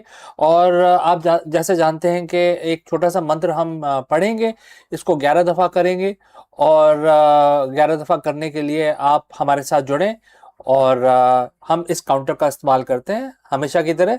आप जैसा मर्जी आप गिन सकते हैं, आप माला का इस्तेमाल कर सकते हैं, आप अपने मन में भी गिन सकते हैं, लेकिन 11 दफ़ा करें। अपना दिन शुरू करने से पहले आज शनिवार को, हर शनिवार को आप शनि जी का ध्यान करें। चलिए हाथ जोड़ के नमन करते हैं और उनकी आराधना हम शुरू करते हैं। ओम शन शनश्चरे नमः। ओम शन शनश्चरे नमः। ओम शन शनश्चरे नमः। ओम शन शनश्चरे नमः। ओम शन शनश्चरे नमः। ओम शन शनश्चरे नमः। ओम शन शनश्चरे नमः। ओम शन शनश्चरे नमः। ओम शन शनश्चरे नमः। ओम शन शनश्चर्ये नमः। ओम शन शनश्चर्ये नमः। ओम शन शनश्चर्ये नमः। तो दोस्तों 11 दफ़ा हमने आज भगवान शनि महाराज, जो कर्म के देवता होते हैं, आपके लाभ और आपके जो ट्रेजेक्टरी है उसके स्वामी शनि होते हैं। तो हमेशा अपना काम शुरू करने से पहले, स्पेशली शनिवार के दिन, भगवान की जरूर प्रार्थना कर लें। तो बहुत बहुत धन्यवाद हमारे साथ जुड़ने के लिए। आपका दिन शुभ हो। तब तक के लिए मैं आपसे इजाजत लेता हूं। अगले ही वीडियो में जल्दी ही मिलता हूं, कहीं मत जाएगा। नमस्कार। For decades, the thick yellow-orange clouds of Venus have hidden a secret. While we have understood the upper atmosphere, the lower haze has remained one of the planetary science's greatest enigma until now. In this video, we dive into the groundbreaking discovery that reveals the true source of this mysterious layer, which is cosmic dust. Let's go and find this out. Venus is often called as Earth's evil twin. At first glance, it is the same size, has the same composition, and sits right next door in our solar system. But beneath that beautiful glowing facade lies a nightmare. Surface temperature hot enough to melt lead, atmospheric pressures that would crush a submarine, and thick cloud of corrosive sulfuric acid. For over 50 years since the first probe, like the US, beg your pardon, Soviet Vanra and NASA's Pioneer Venus descended into the toxic soup, scientists have been haunted by the specific mystery. Most of the Venus's clouds sit between 47 and 70 kilometers up, but deep below that, below the cloud cover in the lower haze, there is a layer of mysterious particles that shouldn't be there by all accounts. And what causes these particles to float in that area, it was a mystery. So what created them? Why won't they go away? For half a century we had no answers, but today in 2026 a team of researchers from Tokuwu University and the Royal Belgian Institute for Space Astronomy has finally cracked the case, and the answer didn't come from the volcanoes of Venus, it came from the stars. To understand the discovery, we have to understand why the lower haze is so enigmatic in the first place. Friends, if you have reached this far, please inform from which city you have tuned in and in which language you are watching this live stream. This will help us determine the reach of our channel. Alright, let's proceed further. On Earth, clouds are simple. Water evaporates, condenses, and eventually fall as rain. On Venus, it's a cycle of sulfur. Sulfuric acid clouds dominate the upper atmosphere. However, as you go deeper towards the surface, the temperature skyrockets. By the time you get below 47 kilometers, it becomes so hot that sulfuric acid cannot exist as a liquid droplet. It evaporates into gas. Logically, the clouds should just stop, but they don't. Probes descending through this kill zone in the year 1970 and it is detected a persistent ghostly haze of solid particles. For decades, the theories flew. Was it volcanic ash being kicked up from the surface? Was it some strange chemical reaction? We didn't understand at all. None of these models worked. The math never added up until Hiroki Karayu and his team decided to look at what Venus was eating from space. Every day, every planet in our solar system is bombarded by cosmic dust, tiny fragments left behind by the comets and colliding asteroids. We see these on Earth as shooting stars. When these meteors hit an atmosphere, they burn up, creating what scientists call meteoric smoke. These are nanometer-sized mineral particles, essentially tiny bits of iron, magnesium, and silicon.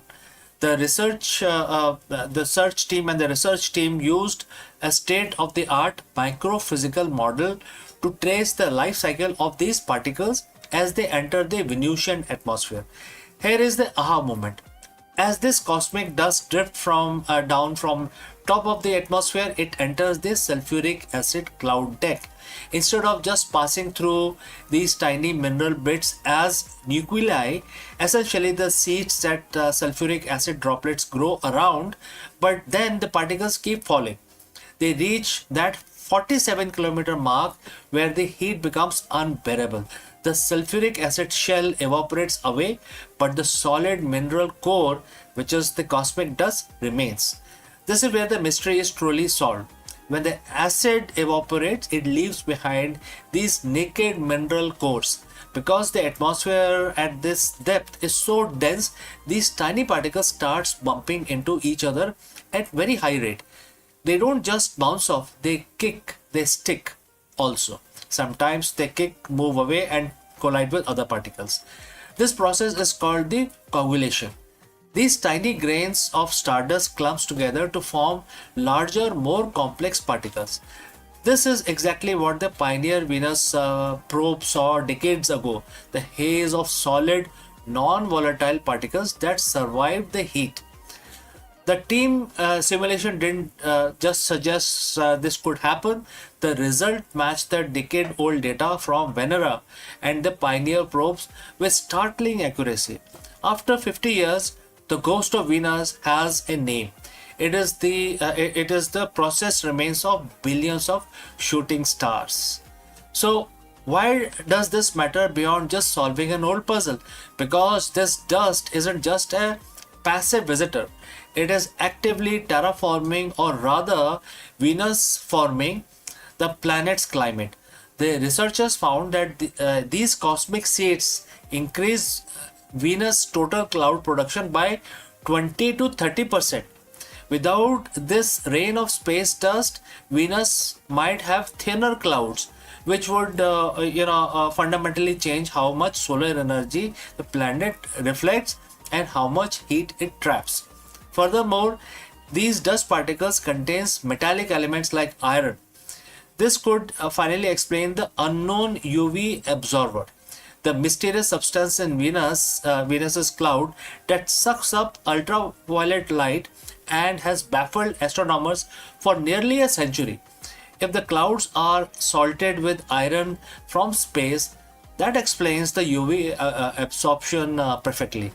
This discovery changes how we look at every planet. If the cosmic dust is shaping the atmosphere of Venus, it is likely doing the same for Jupiter, Saturn, and even distant exoplanets we are just now discovering. But the best part, we won't have to wait another 50 years to confirm this.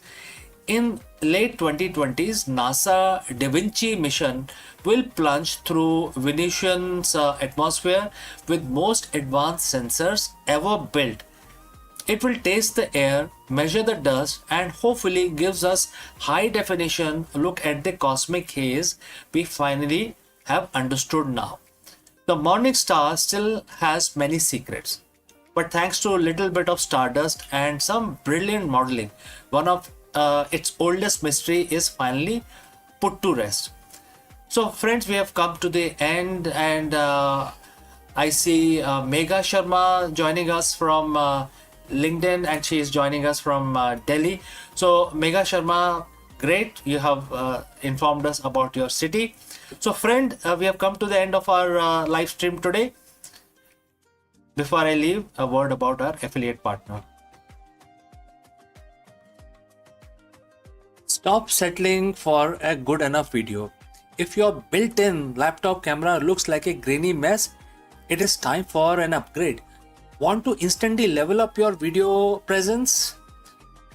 I like to present the Lenovo Performance FHD webcam. This is a game changer for your desktop setup. Technically, this is packed.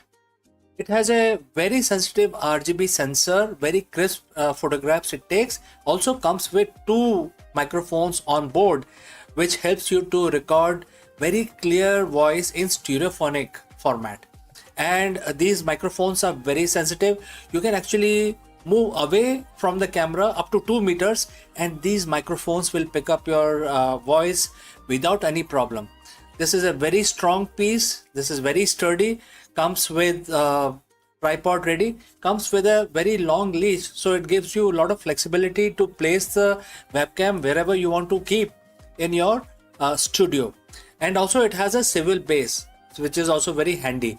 So if you want to basically level up your game and you want to pick up this camera at a discount, please click on the link here or scan the QR code. Now let's get back to our video.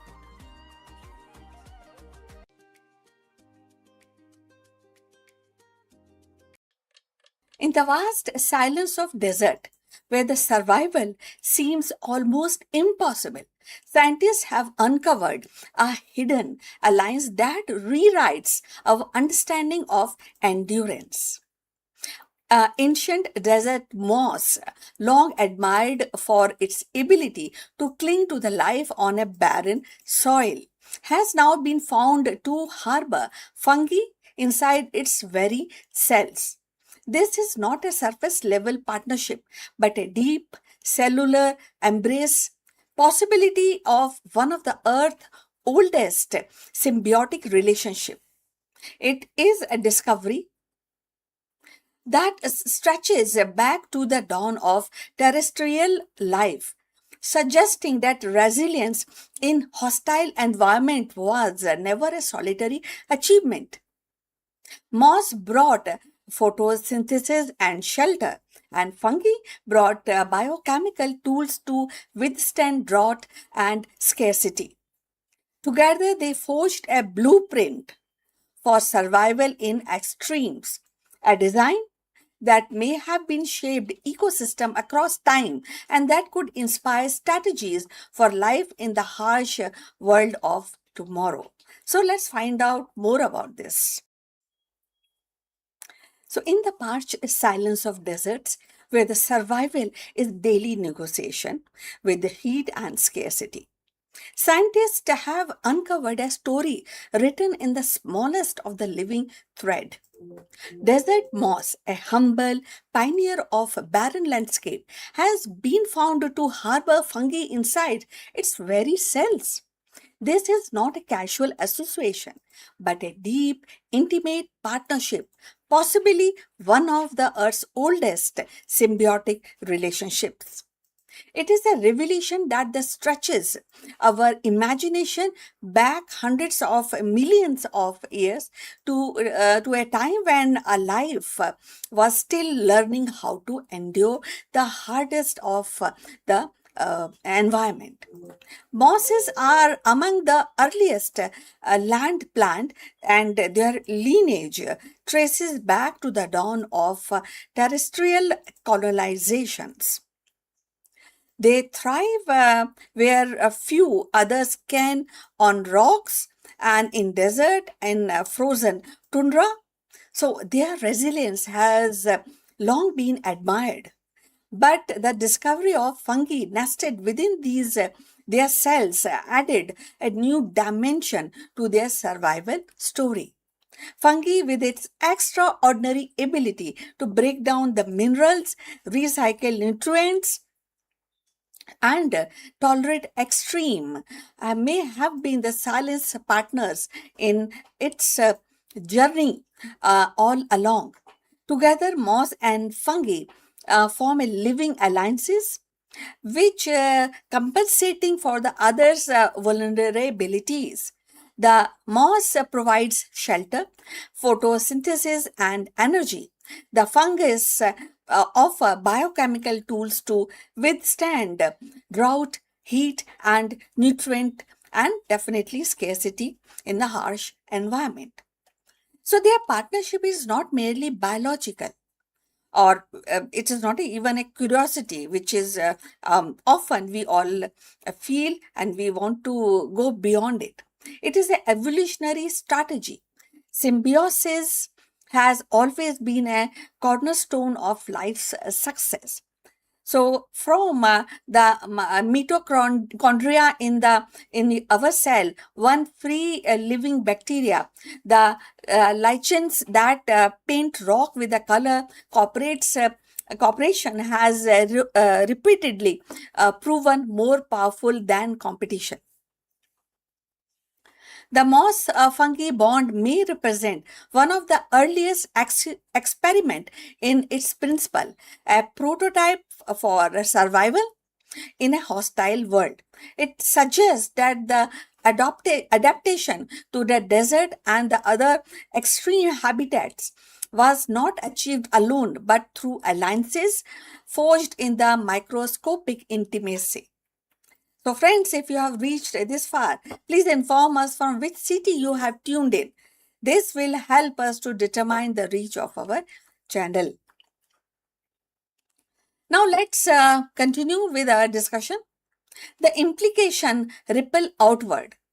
If mosses could endure desert by welcoming fungi into their cells, then perhaps similar strategies allowed plants to colonize barren continents, shaping the ecosystem that would later support animals, and eventually humans. It reframes desert not as a lifeless wasteland, but as a crucible of innovation where the life learned to bend without actually breaking. It also hints at how organism might adapt to future extreme weather, climate, and change also on the earth or colonization of Mars. Partnership like these could be the blueprint for resilience in environments we have yet to face. So, there is a poetry in the idea that survival is not about the dominance, but about the companionship. Moss and fungus, actually entwined in cellular embrace, remind us that the life's oldest lesson is cooperation. So, in their quiet persistence, they carry the echoes of ancient earth, whispers of the strategies that allowed green to shape across the stone and resilience to bloom where none was expected. To study them is a glimpse the architecture of endurance. A design has relevant, even very relevant, actually, in today's environment, as it was the desert of prehistory.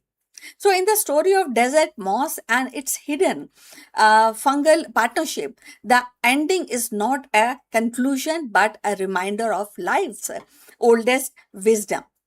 What began as a microscopic alliance in the hardest and harshest landscape has endured across the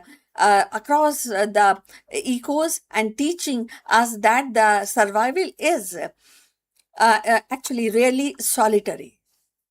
So the moss shelter the fungus strengthen the moss, and together they embody resilience in its purest form.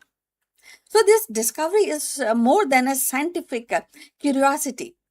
Actually, it is a testament of cooperation as the engine of adaptation. In desert, where the heat actually is so hard and so high, and the water vanishes, the moss fungi bond whispers of the ancient strategies that allowed life to persist against impossible odds. It tells us that the endurance is not about standing alone, but about weaving, strengthening through the companionship. So, as we look to the future, towards the changing climates, and even the prospect of life beyond Earth, this ancient partnership become a guide. It shows that the survival in the extreme will depend not on as an isolation or alone, to be alone all the time, but on the collaboration, on alliances that transform the vulnerability into the possibility. Thus, the desert moss and its fungal ally leave us with the quiet but profound message. The oldest story of life are written not in dominance, but in a symbiosis. And its cellular embrace, we glimpse the timeless architecture of resilience, an inheritance from the past and the blueprint for the future.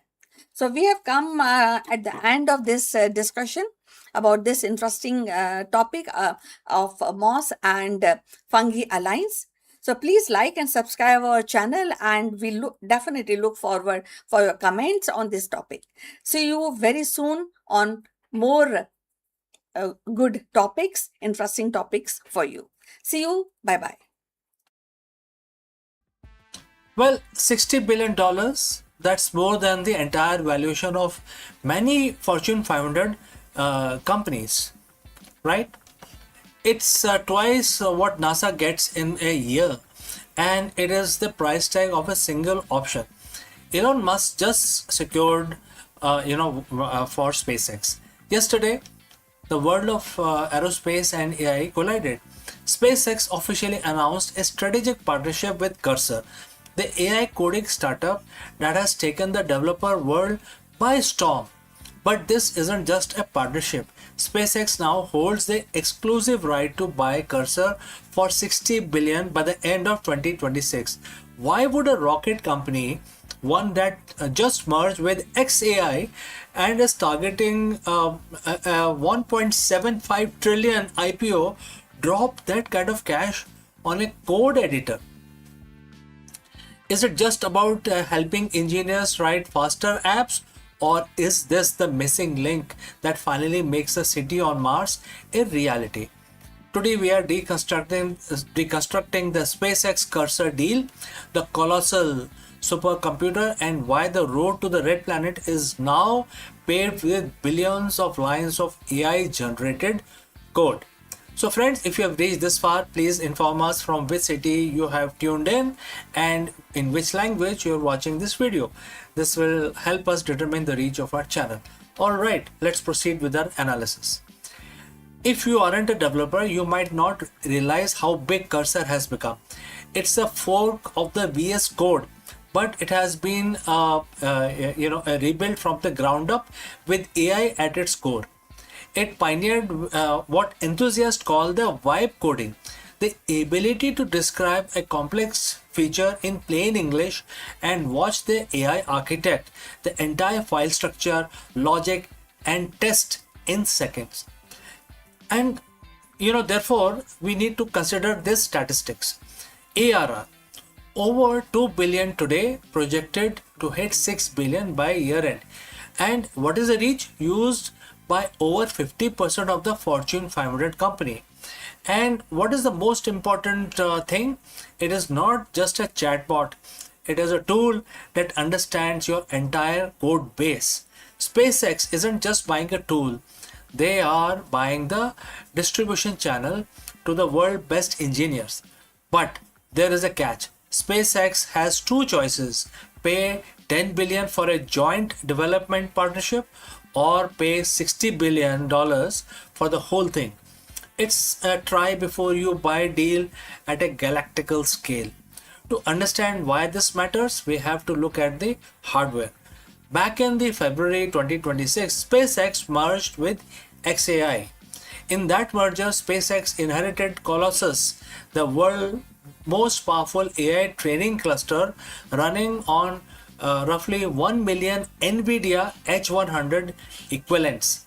Before this deal, Cursor was a bottlenecked by the computing power. They were using model from OpenAI and Anthropic. But now Cursor is moving into the SpaceX family. They get direct access to Colossus. Imagine taking the world's most intuitive coding interface and plug-in it to the world's largest supercomputer. We are talking about training a personal super intelligent specifically for engineering. This isn't about building another Grok for Twitter. It's about building an AI that can design a Raptor engine, simulate orbital mechanics, and debug the flight software of a starship in real time. Elon Musk has often said that the hardest part of Starship isn't that rocket, it is the machine that built the machine. To put a million people on Mars by 2050, you need thousands of starships. You need autonomous propellant plants on Martian surface. You need life support system that never fails. The software complexity required to manage a multi-planetary logistics chain is mind-boggling. Currently, writing that software takes thousands of human engineers and millions of man-hours. But with Cursor integrated into SpaceX stacks, accelerated prototyping will be a reality. AI can generate ground control software for the 2028 lunar mission in a fraction of time. It can also achieve autonomous debugging. On a 6-month journey to Mars, you can't wait for a patch from Earth. The ship's AI need to find a fix on its own and also debug the whole software.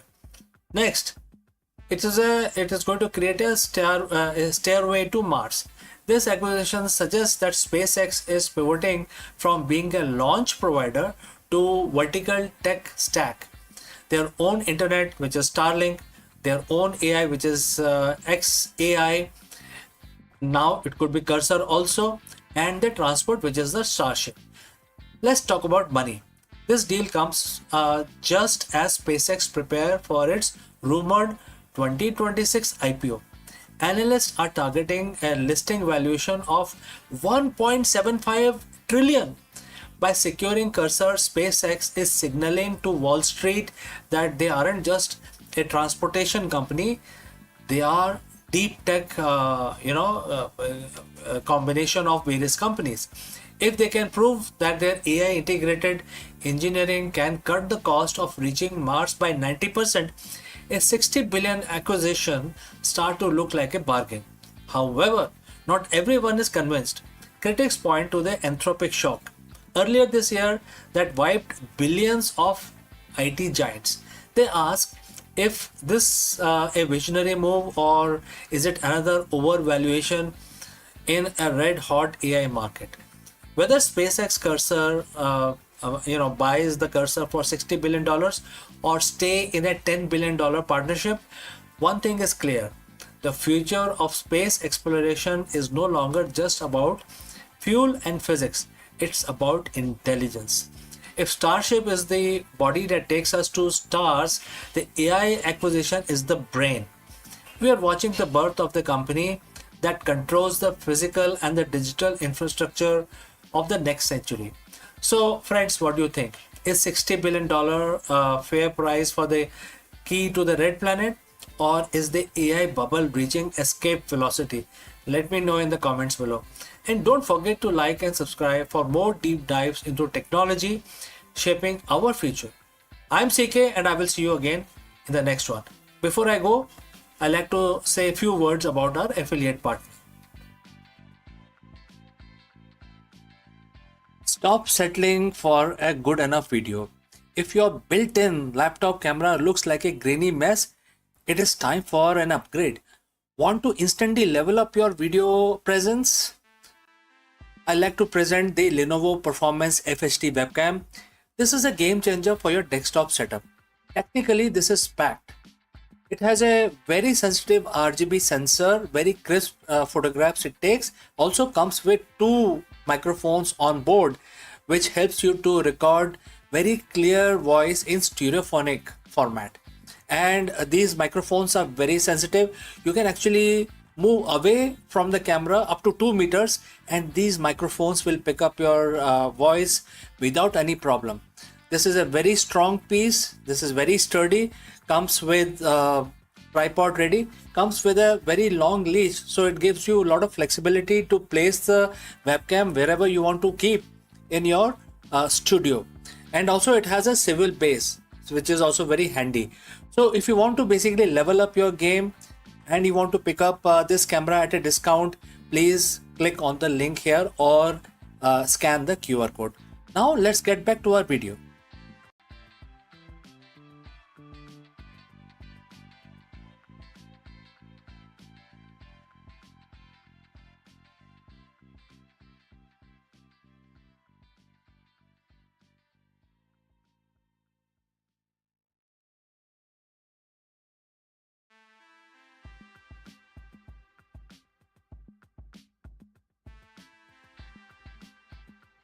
What if the universe grand finale isn't millions of years away, but lurking closer than we dare to imagine?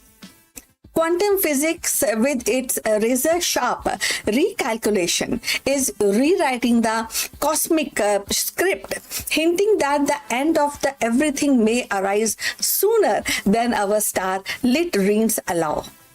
In this dance of particles and probabilities, the cosmos itself trembles and reminding us that the existence is not eternal but executively fragile.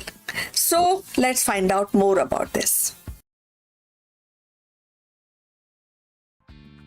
For centuries, humanity has gazed into the night sky, wondering not only how the universe began, but how it might end.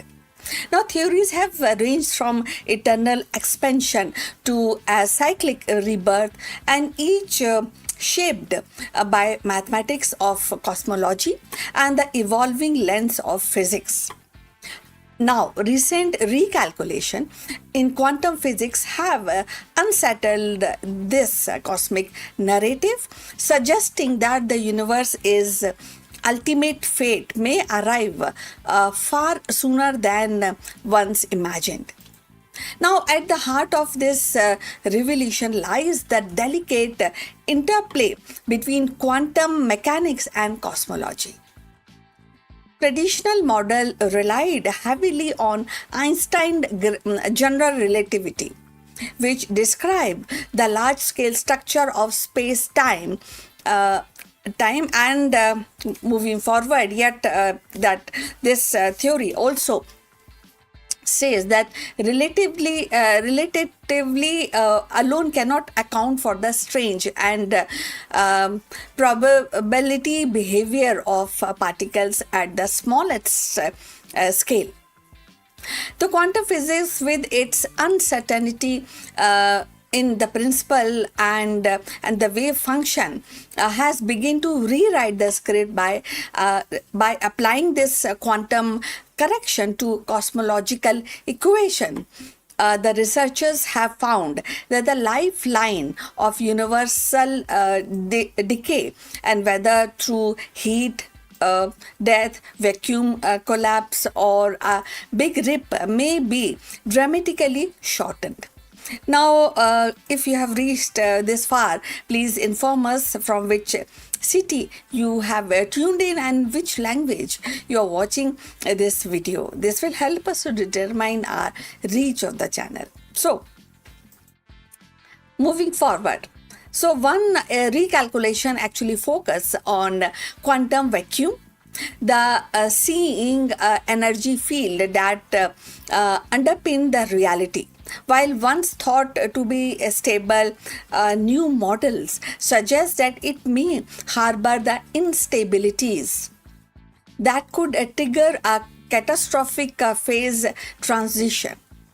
Now imagine space-time itself suddenly reconfiguring like ice melting into the water, but on the cosmic scale, such an event would actually ripple outward and at the speed of light, rewriting the law of physics and its spread. The unsettling implication is that the universe apparent calm may mask a tricking quantum clock. So another line of inquiry actually examined dark energy, the mysterious force driving cosmic expansion. Quantum actually refinement is actually its behavioral hint, and that definitely gives few clues of expansion may accelerate to the destructive extremes. So galaxies, stars, planets, even the atom could eventually be torn apart in a big rip. What was once projected trillions of years into future now appears closer, and perhaps within a fraction of that time scale. So the recalculation do not pinpoint on an exact date, but they shift the horizon from comfortably abstract to hauntingly convincible. So for humanities, these findings are both humbling and inspiring. On one hand, they remind us that our fragility, suspended into universe and whose rules are still being deciphered. On the other hand, they underscore the power of science to illuminate mysteries and once thought unknowable. Now, when we talk about quantum physics with its paradox and probabilities, it is not merely a tool for particle accelerator. It is a key to understand the existence itself. So philosophically, The shortened timeline actually forces us to confront the questions of this meaning. And if the universe is finite and its end nearer than expected, what does that imply for human behavior, human hard work, and human endurance?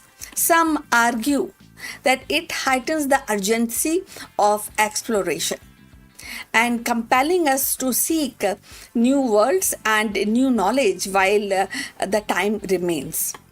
The other see is as a call to cherish the present and to recognize the fleeting beauty of existence and against the backdrop of cosmic impairments or kind of deletion of the existence.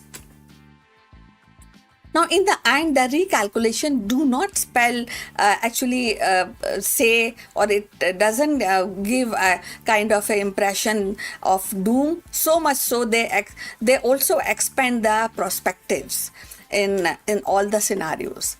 The universe may be more fragile, more dynamic, and more unpredictable, but we imagine, that's what we imagine, and yet within that uncertainty lies wonder. So you will also agree in this concept. To live at the moment with the quantum physics reshapes our understanding of cosmos and is to stand at the edge of revelation. And the stars above are not merely distinct light, they are the markers of stories whose ending may be closer but earlier as we thought. But these meaning is also ours to write and rewrite our future ahead.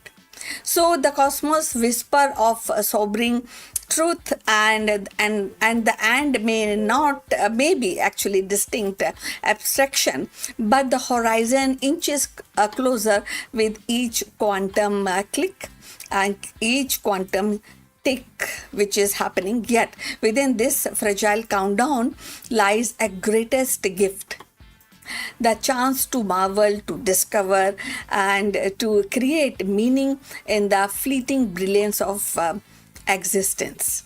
The universe may be finite, but wonder is infinite, and so is a human spirit to explore more, and it is our to carry until the very last of star fates. That's what the exploration, the zeal of living ahead, or finding more finite and or infinite brilliances and in life and in cosmos ahead. So we have come to the end of this video, and thanks for watching. We look forward for your comments on this topic, and please like and subscribe our channel. We'll see you in the next one. But before we end, few words from our affiliate partner. Stop settling for a good enough video. If your built-in laptop camera looks like a grainy mess, it is time for an upgrade. Want to instantly level up your video presence? I like to present the Lenovo Performance FHD webcam. This is a game changer for your desktop setup. Technically, this is packed. It has a very sensitive RGB sensor, very crisp photographs it takes. Also comes with 2 microphones on board, which helps you to record very clear voice in stereophonic format. And these microphones are very sensitive. You can actually move away from the camera up to 2 meters, and these microphones will pick up your voice without any problem. This is a very strong piece. This is very sturdy. Comes with tripod ready. Comes with a very long leash, so it gives you a lot of flexibility to place the webcam wherever you want to keep in your studio. And also it has a swivel base, which is also very handy. So if you want to basically level up your game and you want to pick up this camera at a discount, please click on the link here or scan the QR code. Now let's get back to our video.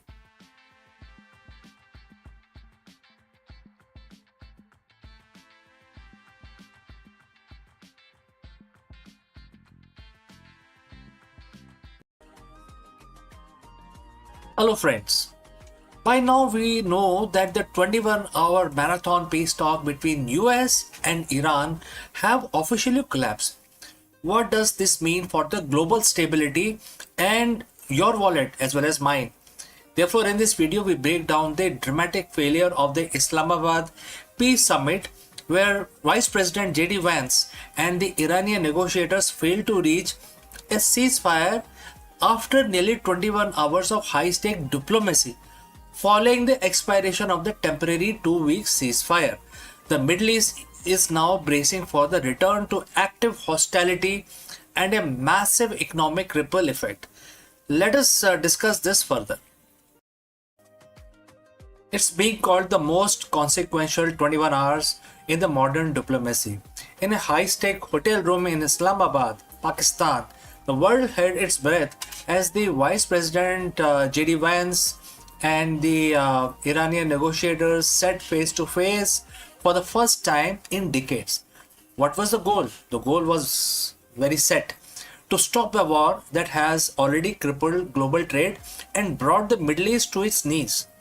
But as of this morning, which is April 13, 2026, the silence from the Serena Hotel was broken by a single devastating sentence from the US delegation: no deal has been reached. The temporary 2 weeks, ceasefire has now also expired. The peace deal has collapsed, and as the diplomats head back to the airport, the markets are already reacting. Oil is spiking, gold is hitting record high, and the drums of war are beating louder than ever. Today we dive deep into understanding what exactly is going on, and why the Islamabad Peace Summit failed, and what this means for the global economy as we brace for the fallout. So friends, if you have reached this far, please inform us from which city you have tuned in and in which language you are watching this video. This will help us determine the reach of our channel, and I will also know who's watching which segment, etc. Now let's proceed further.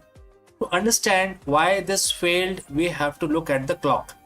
The talks began with a glimmer of hope. President Trump had sent high-powered team headed by Vice President JD Vance, Special Envoy Steve Witkoff, and Jared Kushner. They were meeting an Iranian delegation led by Mohammad Bagher Kalibaf. For 15 hours, the talk were described as expert-level discussions. They were exchanging text, debating the finer points of a 15-point proposal. But by hour 20, the atmosphere completely shifted. US presented, what they called their best and final offer. The core of the American demand was simple: Iran must provide an affirmative commitment to stop all nuclear enrichment and immediately, unconditionally reopen the Strait of Hormuz. The Iran response, they called the demand excessive. Tehran counter-offered with their own 10-point plan, demanding the immediate withdrawal of all US forces from the Middle East and lifting of all sanctions before a single ship moved through the Strait of Hormuz. By 4 a.m. local time, the deadlock was absolute. JD Vance walked out, stating that if the Iranians weren't willing to negotiate in good faith, the US was not, receptive to further stalling. The open hand of diplomacy has been replaced by a closed fist. This isn't just a political failure, it's an economic catastrophe. Why does a meeting in Pakistan matter to someone in New York, London, or Tokyo? There is only one answer, and that is Hormuz. The Strait of Hormuz is the world's most important oil artery. Currently, it is under an effective stranglehold. During the ceasefire, there was a hope that the blockade could be lifted. Instead, no deal news has sent oil prices into a vertical climb. Analysts at Goldman Sachs and S&P Global are warning that if the hostility resumes, we are looking at a price of $150 per barrel, and this is going to become a reality. But it is not just oil. Let's look at gold. We have seen gold surge over $100 an ounce in mere minutes, hitting record height as investors flee to safer havens. The Gulf economies nations like Qatar and Kuwait, which rely entirely on the strait, are looking at potential recession of up to 5% this year. Supply chain. Let's look at how this will impact supply chain. From semiconductor to food imports, the Middle East, stress test is basically completely failing, and it is going to basically create a major problem for the world. Iran has already struck Amazon data centers in Bahrain and UAE earlier this year. With the peace deal dead, tech giants like Microsoft and Google are reportedly considering their entire presence in the region. We are witnessing the de-globalization of the Middle East in real time. So what happens tomorrow? What happens today? 2 week ceasefire is officially over. President Trump has already stated that he is ready to open the strait with or without Iran's cooperation. On the ground that the situation is volatile, Israel has agreed to talks with Lebanon but refused to speak with Hezbollah. In Iran, hardliners are already claiming victory, saying they forced the US to the table and gave up nothing. Well, military buildup is staggering. The US has erected missiles launchers at Qatari airbase, and second aircraft carrier is moving into Gulf. On the other side, Iran has deployed advanced Chinese anti-stealth radar system. The Epic Fury war, as some are calling it, as no longer a threat, it's a renewed reality. If a single spark hit a tanker in the next 48 hours, the limited conflict could transform into a regional issue that involves every major power on earth. Diplomacy is a game of red lines, and in Islamabad, both sides finally hit them. The US won't accept a nuclear Iran, Iran won't accept a US policed region. We are entering a period of extreme uncertainty. The failed peace deal of 2026 will likely be remembered as a moment the world realized that the old rules of Middle Eastern diplomacy are officially broken. For now, keep an eye on the oil stickers and the troop movement in Pakistan and also in Oman. The next move won't be made by diplomat in a suit, it will be made by commanders in cockpit. So friends, what do you think? Was the US too rigid in their demands, or is Iran simply playing for the time while the world's economy burns? Let me know in the comments below. This is a developing story, and we will be here to bring you the update as that happens. Don't forget to subscribe and hit the bell icon. In a world that's this volatile, staying informed is our only hedge. I'm CK, and I will see you in the next one. Before we go to the next section, a word about our affiliate partner. Stop settling for a good enough video. If your built-in laptop camera looks like a grainy mess, it is time for an upgrade. Want to instantly level up your video presence? I like to present the Lenovo Performance FHD webcam. This is a game changer for your desktop setup. Technically, this is packed. It has a very sensitive RGB sensor, very crisp photographs it takes. Also comes with 2 microphones on board, which helps you to record very clear voice in stereophonic format. And these microphones are very sensitive. You can actually move away from the camera up to 2 meters, and these microphones will pick up your voice without any problem. This is a very strong piece. This is very sturdy. Comes with tripod ready. Comes with a very long leash, so it gives you a lot of flexibility to place the webcam wherever you want to keep in your studio. And also it has a swivel base, which is also very handy. So if you want to basically level up your game and you want to pick up this camera at a discount, please click on the link here or scan the QR code. Now let's get back to our video.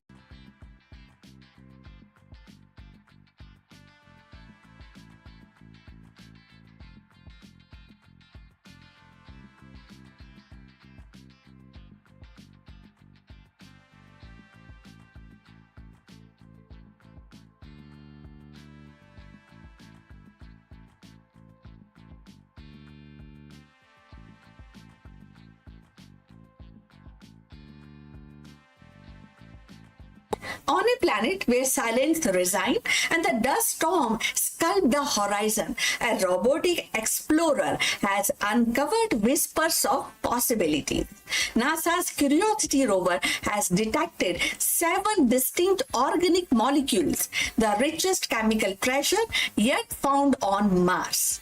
Each molecule is a clue, a fragment of story billions of years old, hinting that Red Planet may once have been more than a barren rock. In Gale craters, ancient soil, chemistry speaks, and the echoes sound strikingly like a prelude of life. So let's find out more about this. The Red Planet has always carried with its aura of mystery. A silent world that seems both familiar and alien. For decades, scientists have asked whether Mars once harbored life and whether its barren rocks conceal traces of more vibrant past. Now, the Curiosity rover has delivered a discovery that pushes its questions into sharper focus. The detection of 7 new organic molecules, the most diverse collection yet found on Mars. Organic molecules are the building block of life as we know it. They are not the proof of life in themselves, but they are the chemical kind of hand-holding upon which biology is built. The fact that Curiosity has uncovered such a varied suite of organic suggests that Mars was once far more a chemical rich environment than previously imagined. Each molecule carries with it a whisper of possibilities, a hint that Mars may have been habitable in its distant past. So, if you have reached this far, please inform us from which city you are tuned in and in which language you are watching this video. This will help us to determine the reach. And moving forward on this interesting topic, so the rover's instruments, particularly sample analysis at Mars, SAM, suit have been strikingly actually collecting the data, and it also actually painstakingly analyzing soil and rock sample from Gale crater. This ancient basin carved by water millions of years ago has been considered one of the most promising sites for uncovering the signs of habitability. The detection of these molecules ranging from simple carbon chain to more complex structures adds weight to the idea that Mars once had the right ingredient of life. So, isn't it interesting? So, what makes this discovery remarkable is not just the presence of organics, but their diversity. Previous mission had hinted at organic compound, but often in a limited or degraded form. Now, with the 7 distinct molecules identified, scientists can begin a piece together and a more complete picture of Mars' chemical history. It suggests that planet's surface and subsurface may have hosted a dynamic chemistry, influenced by water, volcanic activities, and perhaps even biological processes. The implication ripples outward. So, if Mars could sustain such chemistry, then the boundary between lifeless rocks and living system becomes thinner. It raises the possibility that microbial life could have emerged, thrived, and perhaps even persisted in hidden niche. It also strengthened the case for the future mission, such as the Mars samples return project to bring these material back to Earth for a deeper analysis. So beyond the scientific excitement, there is a philosophical resonance. Humanity has long looked to Mars as a mirror, a world that reflects our own questions about existence. The discovery of a diverse organic does not answer the question of life, but it sharpens it actually. So if it also tells us that Mars was not sterilized, or it is not something very distinct and without any, it's a barren land. It tells us that the Mars actually a planet of potential, a world where the chemistry of life was least possible. So as curiosity continues, it slow track across Gale crater, and each drill, sample, and each analysis adds another brushstroke to the canvas of Martian history. The rover, a lone emissary of human curiosity, is revealing that Mars is not just a cold desert, but a planet with a story, one that may intersect with our own. So, in the end, the detection of a 7 organic molecule is more than a scientific milestone. It is a reminder that the universe is filled with possibilities. And even in the silence of distinct world, the echoes of life's potential can be found. So Mars may yet prove to be chapter in the grand narratives of biology, a testament to resilience of chemistry and the universality of life's ingredients. So finally, we have come to the end of this video. Thanks for watching. Please like and subscribe our channel, and we will see you in the next one. But before we end, few words from our affiliate partner. Stop settling for a good enough video. If your built-in laptop camera looks like a grainy mess, it is time for an upgrade. Want to instantly level up your video presence? I like to present the Lenovo Performance FHD webcam. This is a game changer for your desktop setup. Technically, this is packed. It has a very sensitive RGB sensor, very crisp photographs it takes. Also comes with 2 microphones on board, which helps you to record very clear voice in stereophonic format. And these microphones are very sensitive. You can actually move away from the camera up to 2 meters, and these microphones will pick up your voice without any problem. This is a very strong piece. This is very sturdy. Comes with tripod ready. Comes with a very long leash, so it gives you a lot of flexibility to place the webcam wherever you want to keep in your studio. And also it has a swivel base, which is also very handy. So if you want to basically level up your game and you want to pick up this camera at a discount, please click on the link here or scan the QR code. Now let's get back to our video.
Hello friends.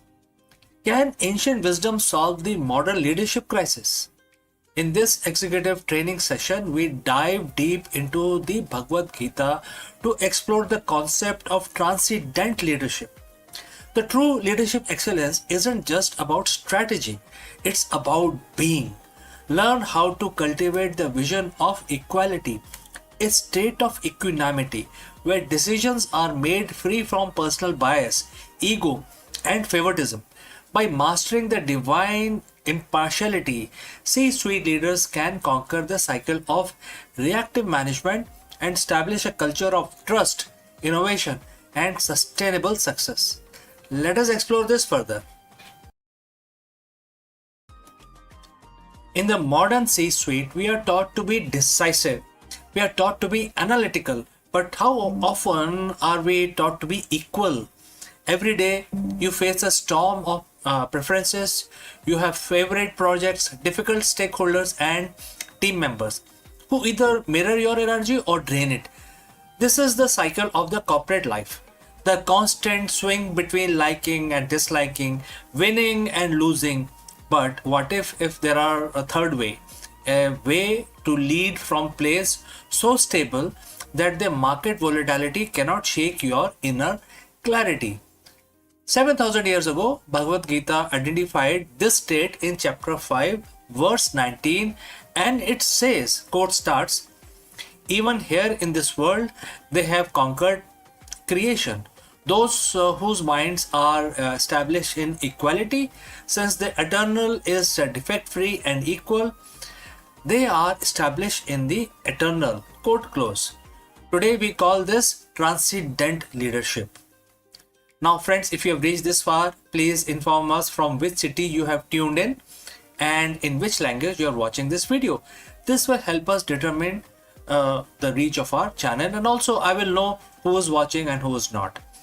The words mention two critical words, equality and impartiality. In business context, impartiality is often taken for being cold or indifferent. That is a misconception.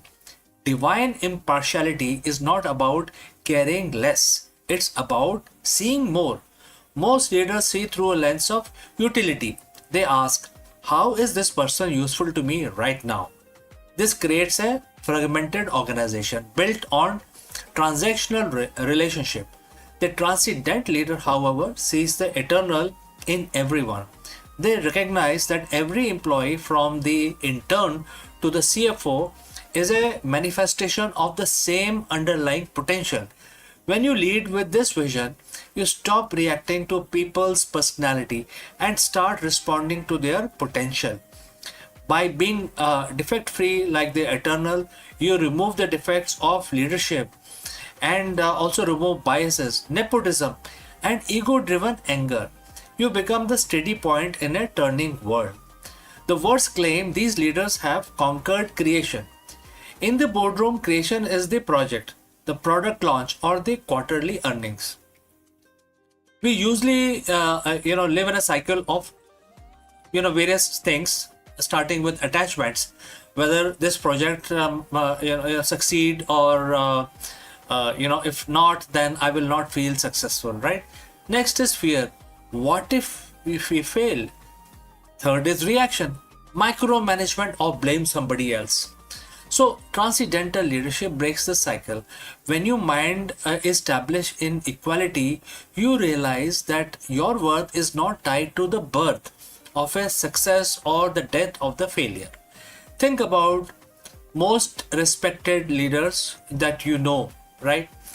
They are the ones who stay calm when the stock price drops and stay humble when it soars. They conquered their emotional cycles of the workplace. They are the transcendental leaders. They are actually living on a transcendental situation. They operate from a higher frequency where they can see the solution while everyone else is still panicked by the problem. So friends, how do you apply the verse 5.19 tomorrow morning? And I would like to suggest 3 pillars for you to basically implement this theory in practice, starting with 360-degree human view. That is the first thing that you need to change in your personality. So next time you are in a meeting, consciously look at the person you disagree with most. Remind yourself that their core essence is no different from yours. This doesn't mean that you agree with their strategy. It means you respect their presence. This dissolves hostility and opens the door to genuine negotiations. Second, decision making in the gap. So, that is the second change that you need to bring about. Between a stimulus and your response, there is a gap. Use that gap to ask, am I deciding based on the personal preference, or am I deciding based on the equal good of the organization? Third is relinquish I actor, which is, in other words, is ego. So Bhagavad Gita teaches that the leader is not the sole cause of success. You are a channel. When you share the quality of the divine, you share the credit, you share the wisdom, you share the burden as well. Verse 19 concludes by saying that those who master this equality are established in the eternal. For a leader, this is the ultimate competitive advantage. It is the transcendental situation, a state of high performance peace. You aren't just managing a company, you are mastering yourself. When you lead with impartiality, you don't just build a better business, you build a legacy of wisdom. You become a leader that people don't just follow because of a paycheck, but because your very presence brings clarity to their chaos. The challenge for you today is therefore is simple. Find one situation where you are biased and bring the light of equality to it. Conquer your inner world, and you will inevitably conquer your professional one as well. So, friends, thank you for your presence and your leadership, and thanks for joining live with me. We have come to the end, but before I end, a word about our affiliate partner. Stop settling for a good enough video. If your built-in laptop camera looks like a grainy mess, it is time for an upgrade. Want to instantly level up your video presence? I like to present the Lenovo Performance FHD webcam. This is a game changer for your desktop setup. Technically, this is packed. It has a very sensitive RGB sensor, very crisp photographs it takes. Also comes with two microphones on board, which helps you to record very clear voice in stereophonic format. And these microphones are very sensitive. You can actually move away from the camera up to 2 meters, and these microphones will pick up your voice without any problem. This is a very strong piece. This is very sturdy. Comes with tripod ready. Comes with a very long leash, so it gives you a lot of flexibility to place the webcam wherever you want to keep in your studio. And also it has a swivel base, which is also very handy. So if you want to basically level up your game and you want to pick up this camera at a discount, please click on the link here or scan the QR code. Now let's get back to our video.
Friends, is the world on the brink of economic meltdown? In this video, we break down the explosive news as President Trump announces a staggering 50% tariff on Chinese imports.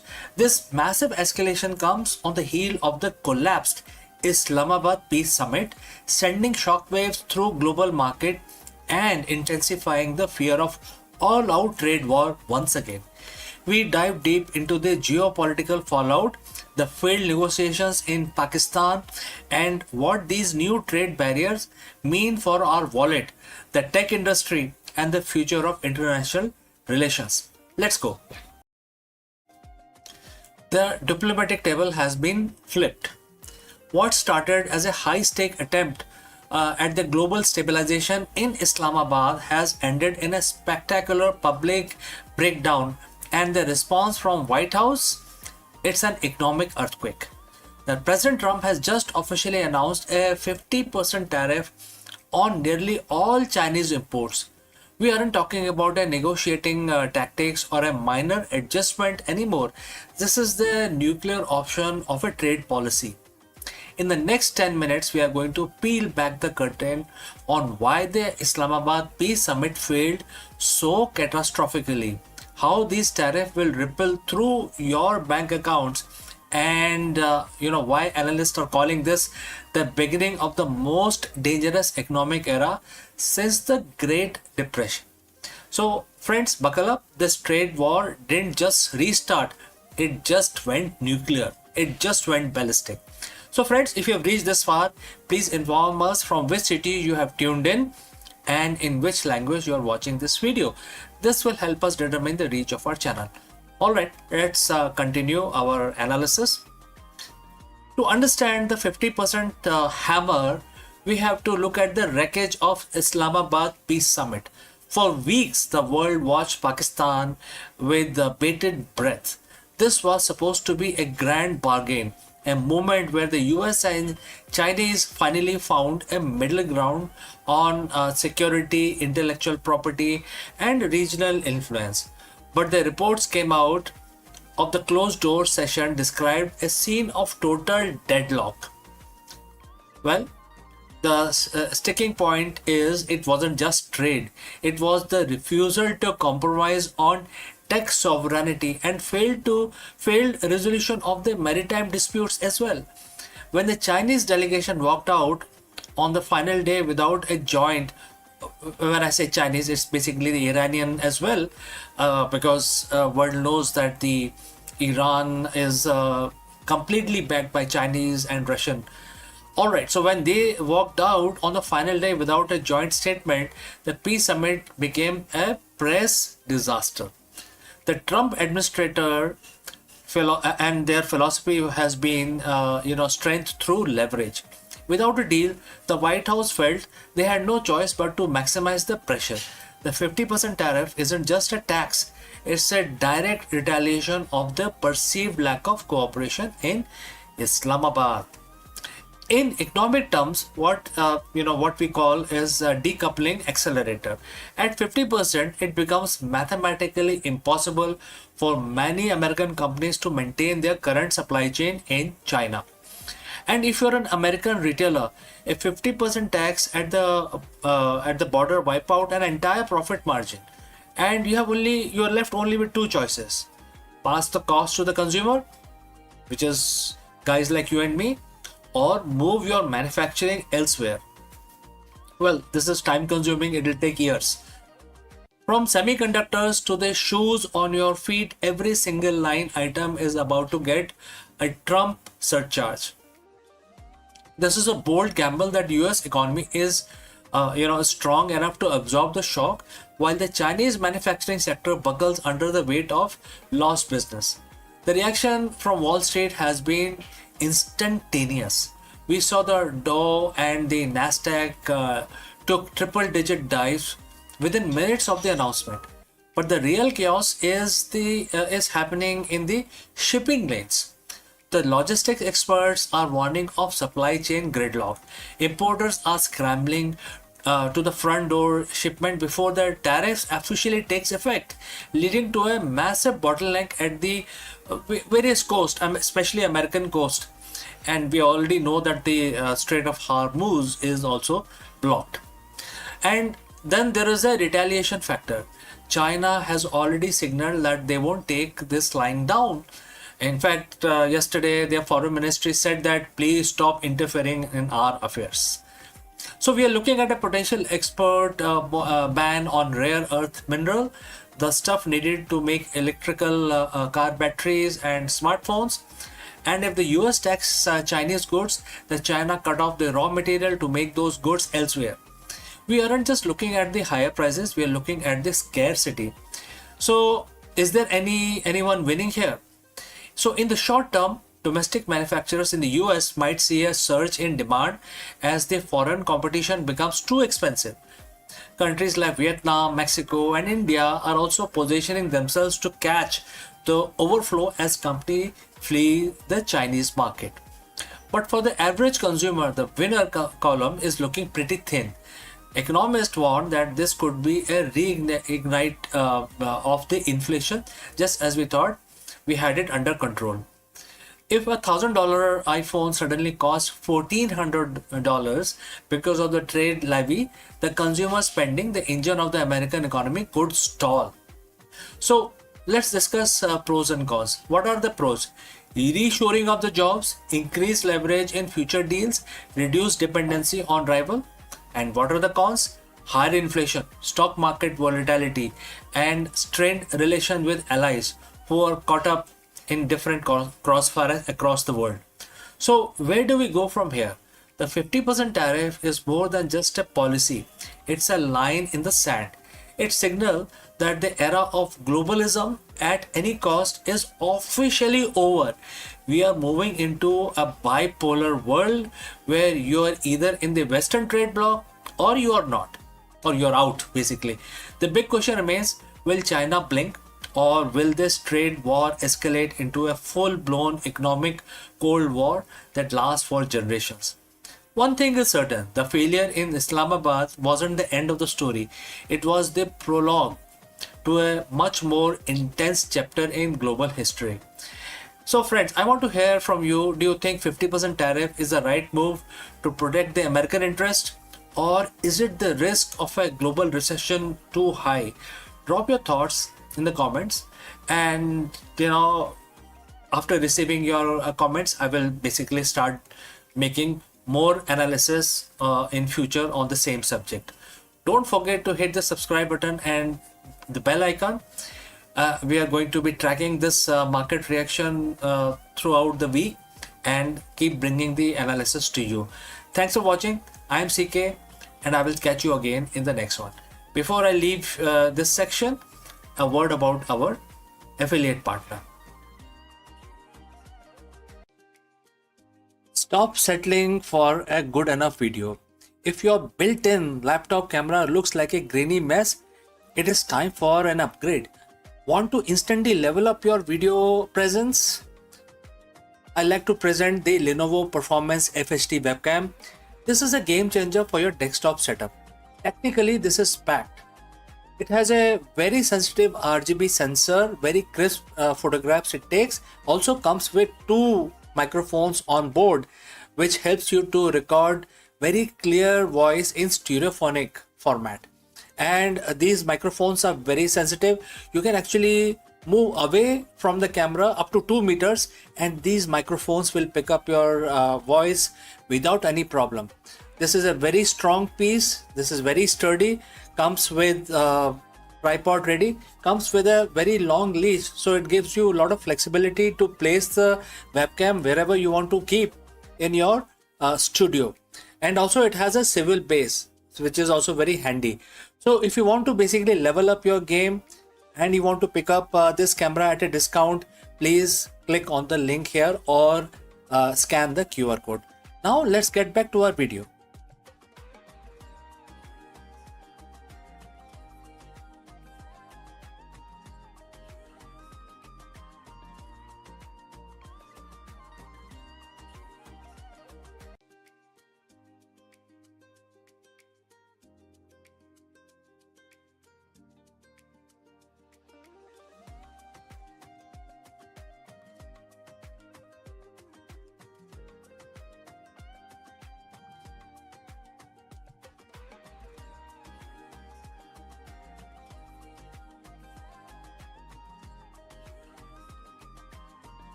The biggest question today that we have to tackle is, why does everything exist at all?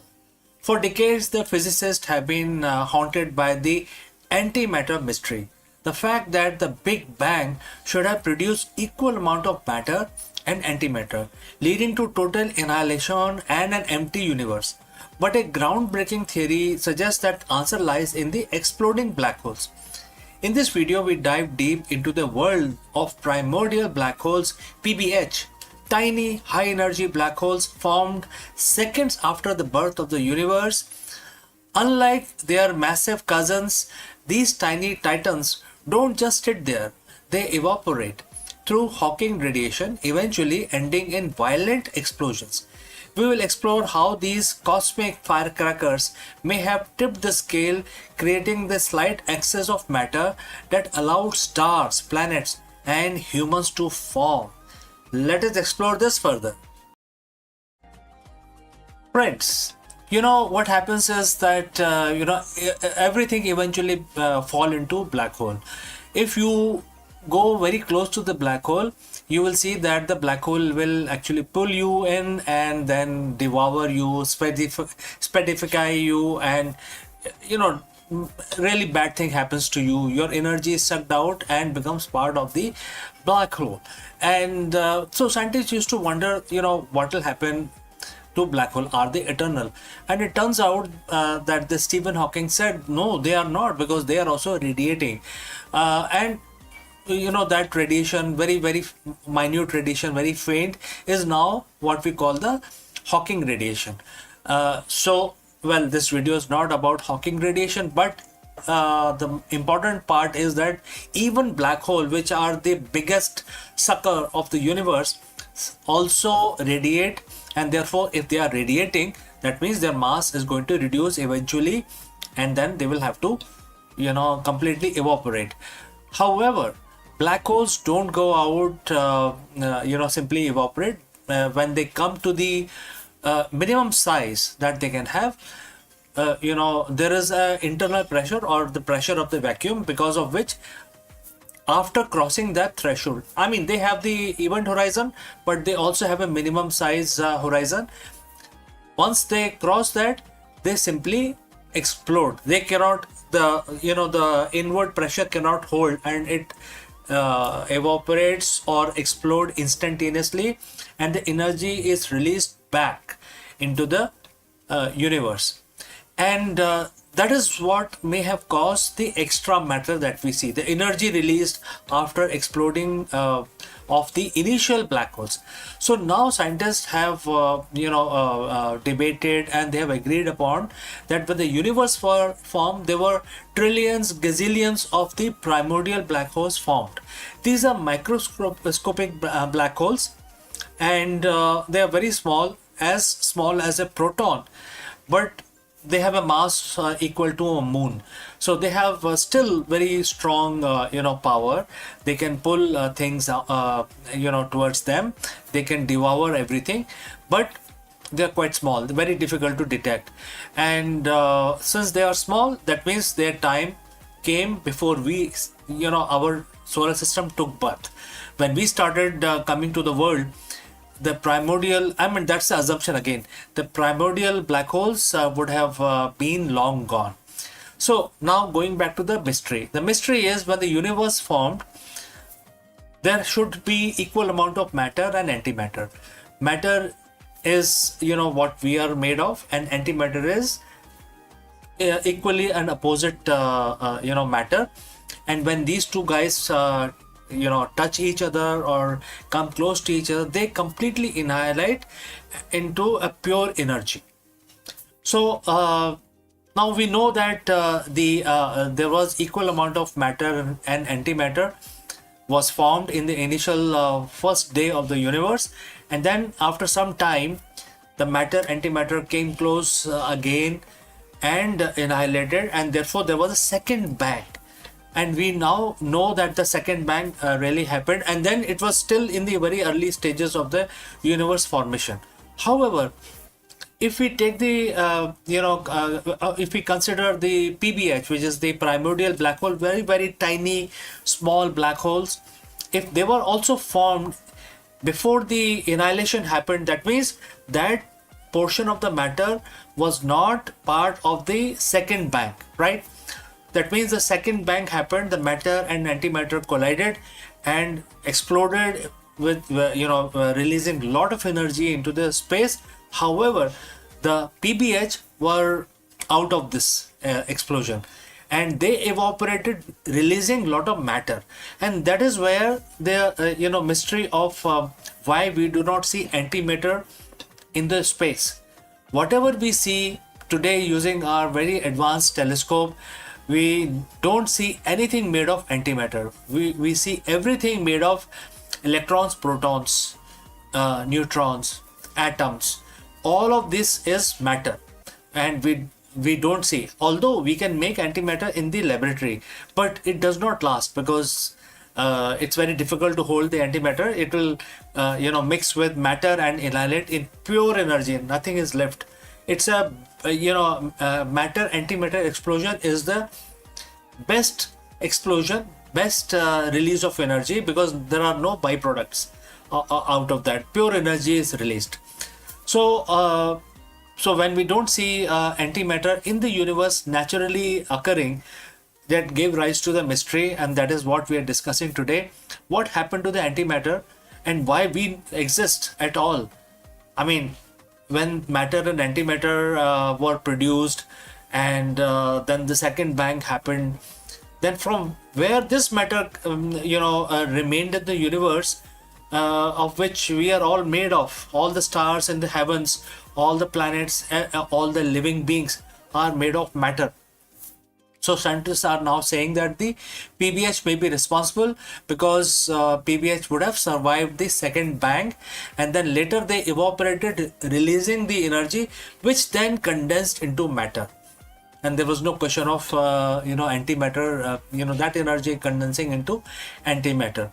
And that is why, if this is true, well, it is very difficult to prove or disprove this, but if this is true, this explains why we exist, why the universe exists, why stars, why the physics exist, right? So this is something which I wanted to discuss in the universe section today.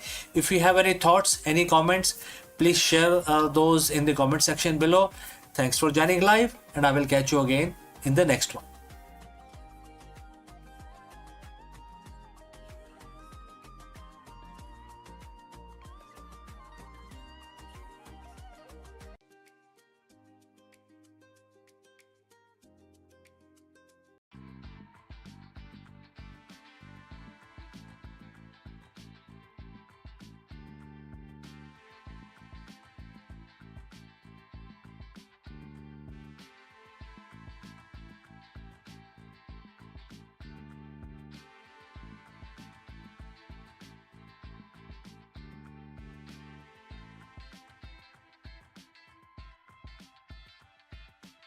Sun is not silent.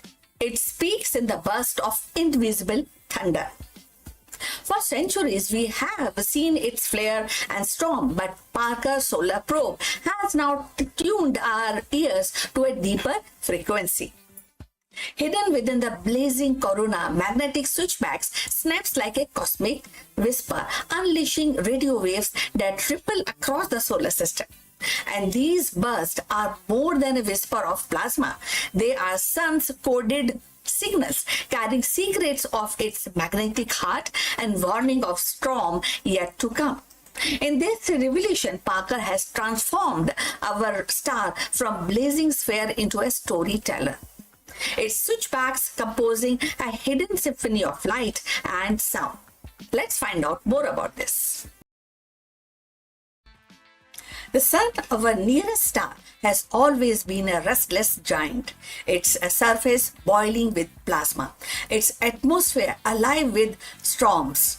For centuries, astronauts have watched solar flares and coronal mass ejection ripple outward, sometimes striking Earth with a magnetic tempest. Yet beneath its familiar drama lies subtle mysteries, whisper of radio waves, flickers of magnet turbulence, and that only the most daring spacecraft can unveil. The Parker Solar Probe, humanity's closest emissary to the sun, has now peeled back another layer of its enigma, revealing hidden magnetic switchbacks that gives rise to solar radio burst. So, radio bursts are sudden and outpouring of electromagnetic energies and streaming across space like invisible thunderclap. They are often triggered when the charged particle accelerate along the magnetic field lines, releasing energy in the form of radio waves. For decades, scientists knew these bursts existed, but their precise origin remained elusive. Were they born in the corona tangled loop? Did they emerge from the shock wave racing through the solar wind? But now, Parker Solar Probe diving deep and close to the sun's surface has provided the most intimate clues yet.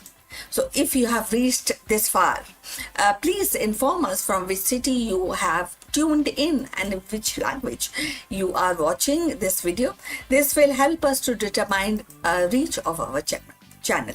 So going forward, as the probe skimmed through the solar atmosphere, its instruments detected abrupt revelation, abrupt uprising in the magnetic field. Switchbacks like a king in the garden hose. These switchbacks are not gentle bend, but actually sharp zigzags, flipping the direction of the magnetic field from a brief moment before snapping back. Each switchback carries plasma along with it, accelerating particles and steering the turbulence. The new data suggests that these magnetic switchbacks are fertile ground for radio burst, miniature accelerator that hurl electrons into spiral, producing the radio signal that astronomers detect across the solar system. So these insight reshapes our understanding and space weather. Now going forward, the discovery is definitely profound. It's linked with the two previously disconnected phenomena. On one hand, switchbacks were known as the oddities in the solar wind, puzzling features that hint at the chaotic dynamics near the sun. And on the other hand, radio bursts were catalogued as a distinct emissions useful for diagnosing the solar storm, but poorly understood in origin. The Parker finding weave them together, and the switchbacks are now not mere curiosities, but engine of radio emission, shaping the very soundtrack of sun's activity. So radio bursts are not just academic curiosity, as we have already mentioned. They are interface or with the communication, navigation system, even the spacecraft operations. By tracing them back to the magnetic switchbacks, scientists gain predictive power.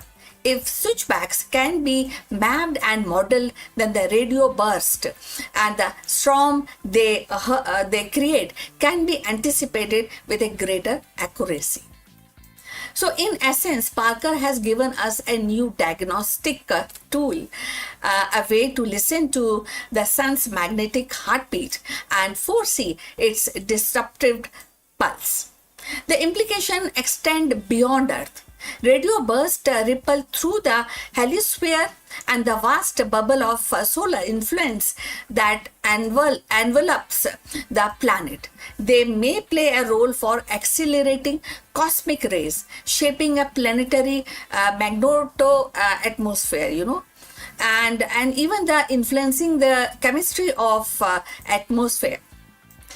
So for Mars, with its magnetic shield, such burst could be particularly consequential and stirring its upper atmosphere and affecting its future. Human explorer, and that is a good info data for the human explorer and the astronauts. For distinct spacecraft, understanding radio burst is vital for shielding electronics and maintaining communication link. And this is also a poetic dimension to its discovery. The sun, often imagined as a blazing sphere of light, now reveals itself as a symphony of invisible signals. Its magnetic field twists and snaps like violin strings, producing radio notes that echo across the space. So, Parker's solar probe, actually braving the furnace of Corona, has become our ear pressing against the star, catching whispers that were once lost in the cosmic din.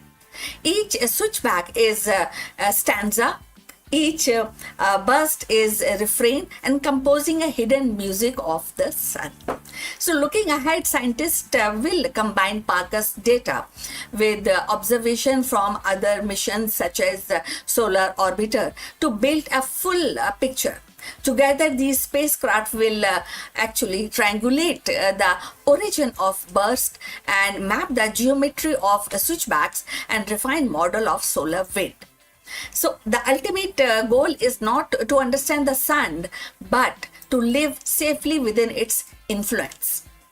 As humanity ventures deeper into space, towards the moon, Mars, and beyond, predicting solar radio burst will be essential as a forecasting storms on the earth. So, in a grand narrative of exploration, Parker's discovery is reminder that even the familiar star hold secrets. The sun, which has actually shining upon the earth for billions of years, is still teaching us how its magnetic heart beats. And hidden switchbacks, once invisible, now stands revealed as an architect of radio storm. And with each revelation, we drew closer to mastering the cosmic weather that shapes our destiny among the stars. So, in the end, Parker's solar probe has shown us that the sun is not just a blazing sphere of light, but a restless storyteller weaving its tale through the magnetic switchbacks and radio burst. Each hidden kink in this field is a spark of revelation. Each burst a message carried across the solar system. By decoding these signals, we are not only learning to predict the storm that shapes our cosmic environment, but also hearing for the first time the sun's secret voice. The discovery reminds us that even the most familiar star still holds mysteries of waiting to be unveiled, and with every orbit, the Parker brings us closer to understanding the rhythm of our star's eternal symphony.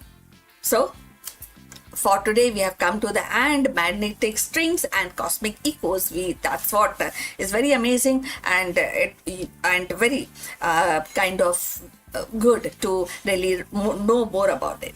So thanks for watching. Please please like and subscribe our channel. See you in the next one. But before we end, few words from our affiliate partner.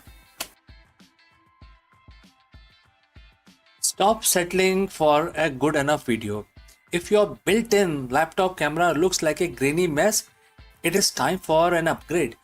Want to instantly level up your video presence? I like to present the Lenovo Performance FHD webcam. This is a game changer for your desktop setup. Technically, this is packed. It has a very sensitive RGB sensor, very crisp photographs it takes. Also comes with 2 microphones on board, which helps you to record very clear voice in stereophonic format. And these microphones are very sensitive. You can actually move away from the camera up to 2 meters and these microphones will pick up your voice without any problem. This is a very strong piece. This is very sturdy. Comes with tripod ready. Comes with a very long leash, so it gives you a lot of flexibility to place the webcam wherever you want to keep in your studio. And also it has a swivel base, which is also very handy. So if you want to basically level up your game and you want to pick up this camera at a discount, please click on the link here or scan the QR code. Now let's get back to our video.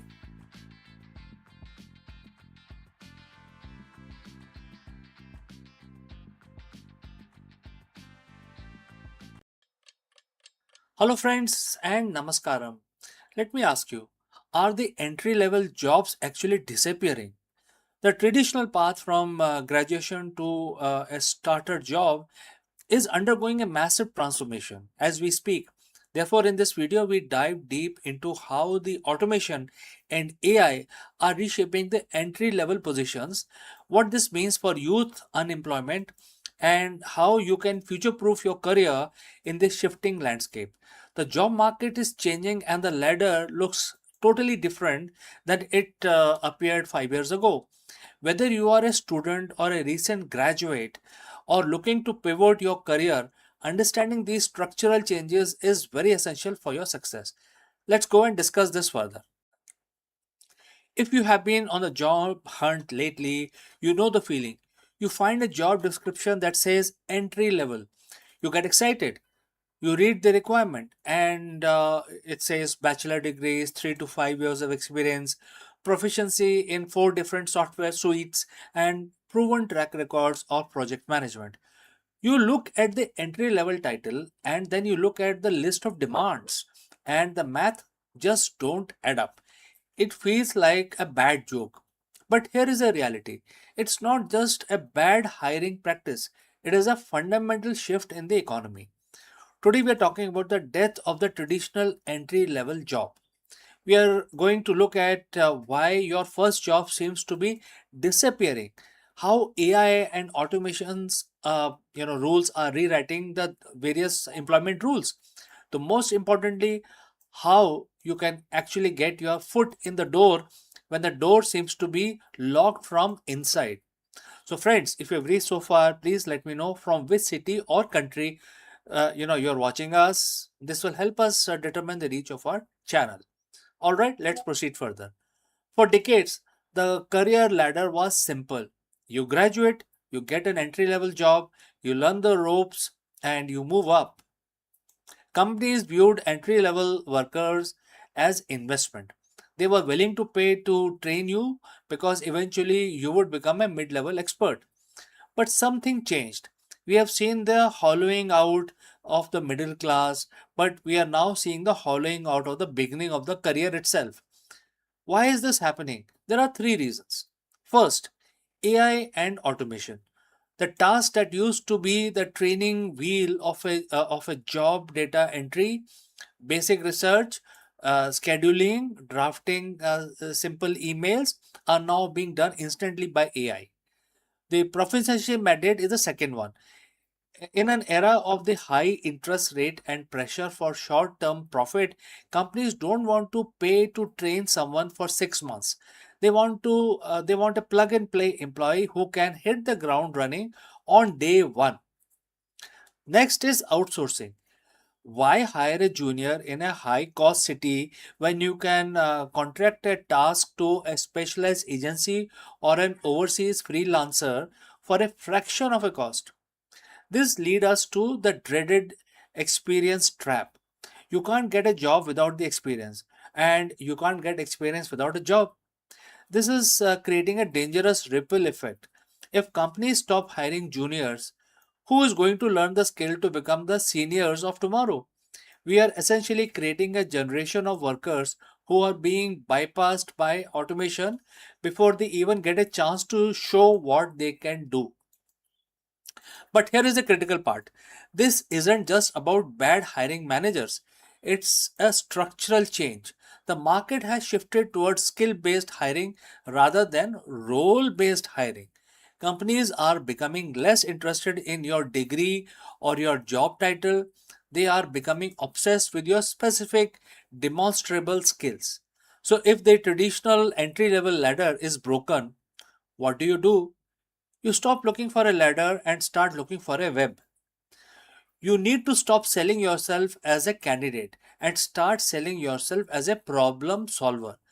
Here is how you win in this new environment. First, build yourself, don't apply.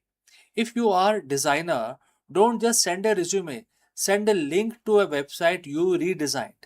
If you are in finance, don't just say you can analyze data. Publish an analysis of a real market trend. A portfolio is the new resume. Number 2, AI fluency. You are competing with AI, so you need to be the person who directs the AI. If you can show an employer how to use a tool to do work of two people, you become most valuable hire in the room. Number 3, the gig entry point. Sometimes the way into the full-time role is through a contract, a freelance project, or an internship. Don't turn your nose up at small work. It is the easiest way to prove you can do the job before they hire you permanently. I know this sounds daunting. It's scary to feel like the rules of the game changed, right? So, as you stepped into the field, but I want to offer you a different perspective. The gatekeeper are losing their power. The old world, you needed a manager to give you a job. Today, the tools to build, create, and launch are cheaper and more accessible than they were ever before in human history. You don't need an entry level job at a big corporation to prove your worth. You can prove your worth before you ever step into the office. That's the power. It's more work, yes, but it's more autonomy at the same time. The entry level jobs isn't dead, but the do nothing entry level job is actually over. Uh, and the one where you just show up and learn by osmosis is absolutely fading away. If you want to survive and thrive, you have to be architect of your own experience. Start the project, learn the software, build the portfolio. I put together a list of resources in the description below, including platforms where you can start finding these skills first and project to build your experience. So if you're feeling the pressure of the job hunt, you aren't alone. Drop the comment below. What is the craziest requirement you have seen in a job lately? Uh, in a job posting lately. Let's talk about it.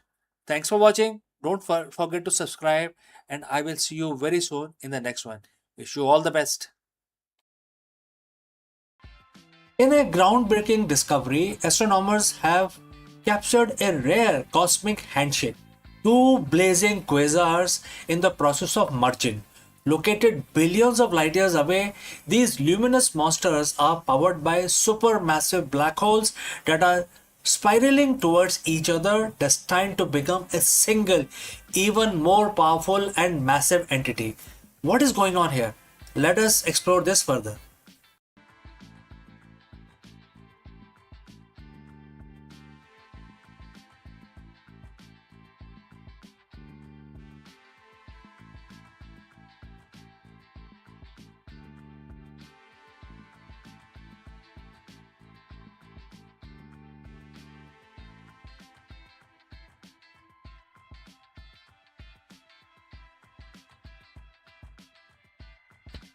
Hello, friends, and namaskar. Something very serious is happening in the automotive industry, more specifically with Honda. I'm sure all of us are Honda fan. Even if you're not Honda fan, then this information is still worthy for you to know. In a historic and shocking financial update, Honda Motors Corporation has just posted its first annual loss in nearly 70 years, reporting a staggering $9 billion deficit, which is equal to about 1.45 trillion yen in EV related charges. In this video, we dive deep into the collapse of Honda's aggressive EV only strategy and its sudden massive pivot back to hybrid technologies. Let us go and discuss this further. For nearly 70 years, Honda has been the gold standard of reliability. Since they first listed on the Tokyo Stock Exchange in the year 1957, they have survived oil crises, global recessions, and shifting consumer tastes without ever posting an annual net loss until now. On May 14th, 2026, the unthinkable happened. Honda Motors Company reported a staggering $9 billion loss tied to its aggressive push into electric vehicles. To put that in perspective, that is not just a bad year, that was a historic industry shaking reversal. Just 3 years ago, Honda was the poster child for all in EV movement. They pledged to stop selling gas cars entirely by 2040. They partnered with tech giants like Sony. They committed billions to massive battery plants in Ohio and Ontario. But today, those plans are in tatters. Projects are being cancelled. CEOs are taking pay cuts, and the EV surge that was supposed to carry Honda into the future has instead driven them into a $9 billion wall. Is this the end of Honda as we know it, or is it a master stroke of survival once again? So friends, if you have reached this far, please inform us from which city you have tuned in and in which language you are watching this video. This will help us determine the reach of our channel. Alright, let's proceed further with our analysis. Today we are breaking down exactly what went wrong and the hybrid lifeline Honda is desperately grabbing to save itself. Let's look at the numbers because they are brutal. Honda operating loss for the fiscal year ending March 2026 was approximately 414 billion yen. For those of you following markets, that's a massive swing from 1.2 trillion yen profit they saw just a year earlier. Where does the money go? It wasn't because the people stopped buying Hondas. In fact, if you strip away the EV investment, their core business and motorcycles and the traditional engines was actually profitable. The $9 billion loss comes from the restructuring charges. And therefore, there are several things that Honda is forced to do. First is write-off. Honda spent billions of building molds, designing software-defined platforms, and setting up the production line for their new 0 Series EV. Number two is the cancellation.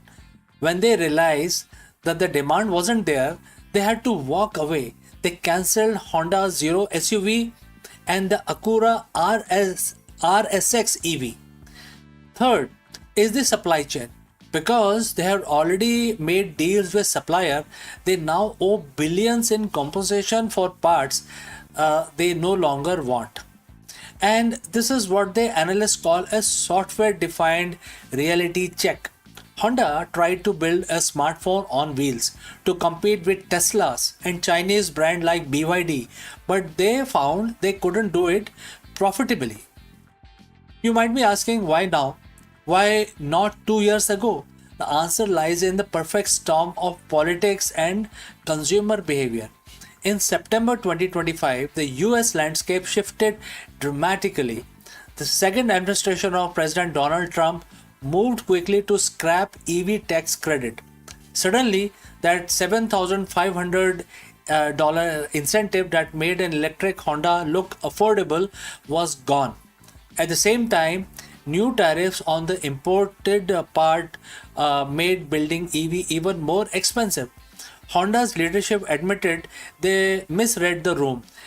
They expected the US market to stay EV hungry forever. Instead, consumers did something unexpected. They started buying hybrids in record numbers. Even more painful was the situation in China. Honda's official report was refreshingly honest and a bit sad. They admitted they were unable to deliver products that offer value for money better than newer EV manufacturers. In short, they were being out-engineered and outpriced in the world's biggest EV market. The most visible sign of this retreat is in North America. For years, Honda had been touting its 0 Series the lineup that would define the brand for the 21st century.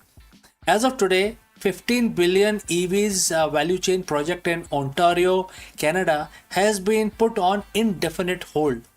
This wasn't just a factory, it was supposed to be an entire ecosystem from battery materials to assembly. Then there is Sony Honda partnership as well. Remember the Afila? It was a high tech EV collaboration that was going to use Sony's entertainment system. That project has also hit a massive roadblock, with development and sales effectively halted. To show this severity, Honda's board members are forfeiting their bonuses, and the senior executives are taking 25% to 30% pay cuts. This is a company in survival mode. So, what is the plan now? Honda isn't going out of business. They are, performing a massive tactical retreat to higher ground. The ultra efficient hybrid. Instead of 100% EV by 2040, Honda has pivoted. They are now launching 15 new hybrid models globally by 2029. They are focusing on what America and the Indian buyers actually want: large D segment SUVs and mid sized sedans that don't need a charging station. They are even retooling their EV battery plants to make smaller, cheaper hybrid batteries instead. What is the goal? The goal to return to the record high profit of 8.9 billion by fiscal year 2029. They are also leaning on their unsung heroes, the motorcycle division.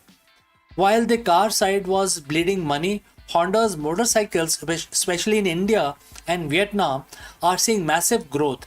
In many ways, the humble two wheeler is subsidizing the survival of the four wheeler division.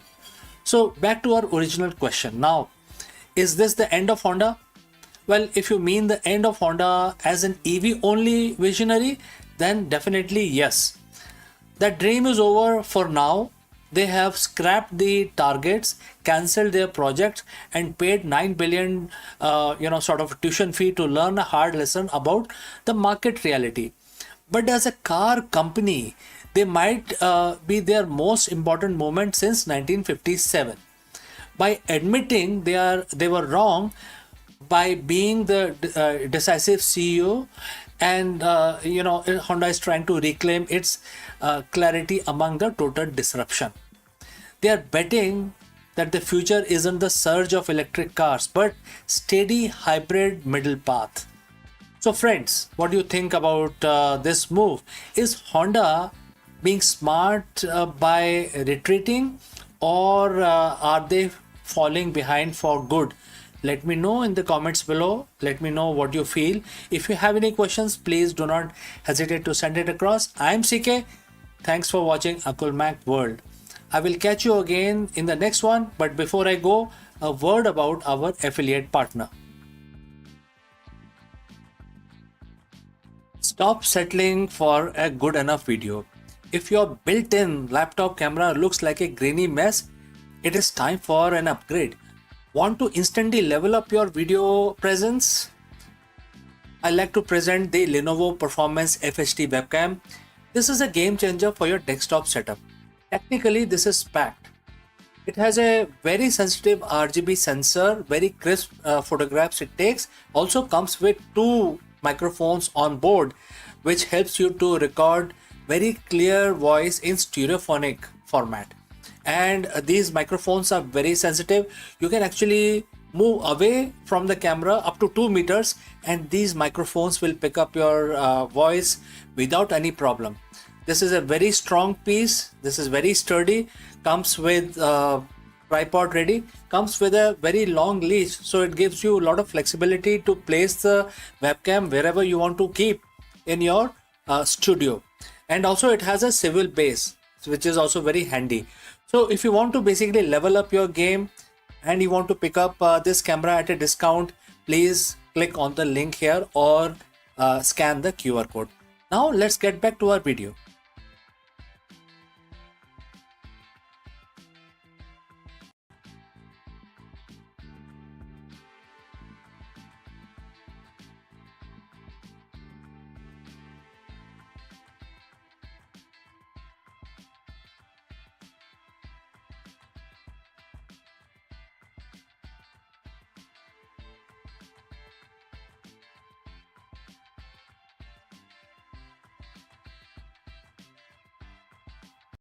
Hello friends, welcome. In this video, we decode one of the most profound verses of the Bhagavad Gita to reveal a blueprint for a modern leadership and business's longevity. While the most CEO fear the end of a market cycle or the disruption of their industry, the Gita teaches that dissolution is simply the precursor to a more powerful manifestation. Let us go and discuss this further. Every CEO, every founder, every leader share a common nightmare. That is the end. The end of a product relevance, the end of a market cycle, the end of an era. We spend billions on R&D and strategy just to stave away and stave off the inevitable moment when what we have built is no longer enough. We treat disruption like an enemy, and therefore it has to be defeated. But what if the end wasn't a failure? What if it was a biological, even cosmic necessity? Today, we are bridging the gap between the modern boardroom and the ancient Vedic philosophy. We are looking at chapter 9, verse 7 of the Bhagavad Gita, where Sri Krishna, Bhagwan Krishna, reveals a concept that can transform your lead, you can scale, and most importantly, how you can pivot. Welcome to the Eternal Pivot Leadership Lessons from the Cycle of Kalpa. So friends, if you have reached this far, please inform us from which city you have tuned in and in which language you are watching this video. This will help us determine the reach of our channel. Alright, let's look at the verse. The text says, and in this context, Bhagwan Krishna says to Arjun, quote starts, every material being enter into me at the end of the every cycle of Kalpa or a millennium. O Konte, I send them back again at the beginning of the next cycle, quote close. To understand this, for business, we need to understand two terms, Kalpa and dissolution.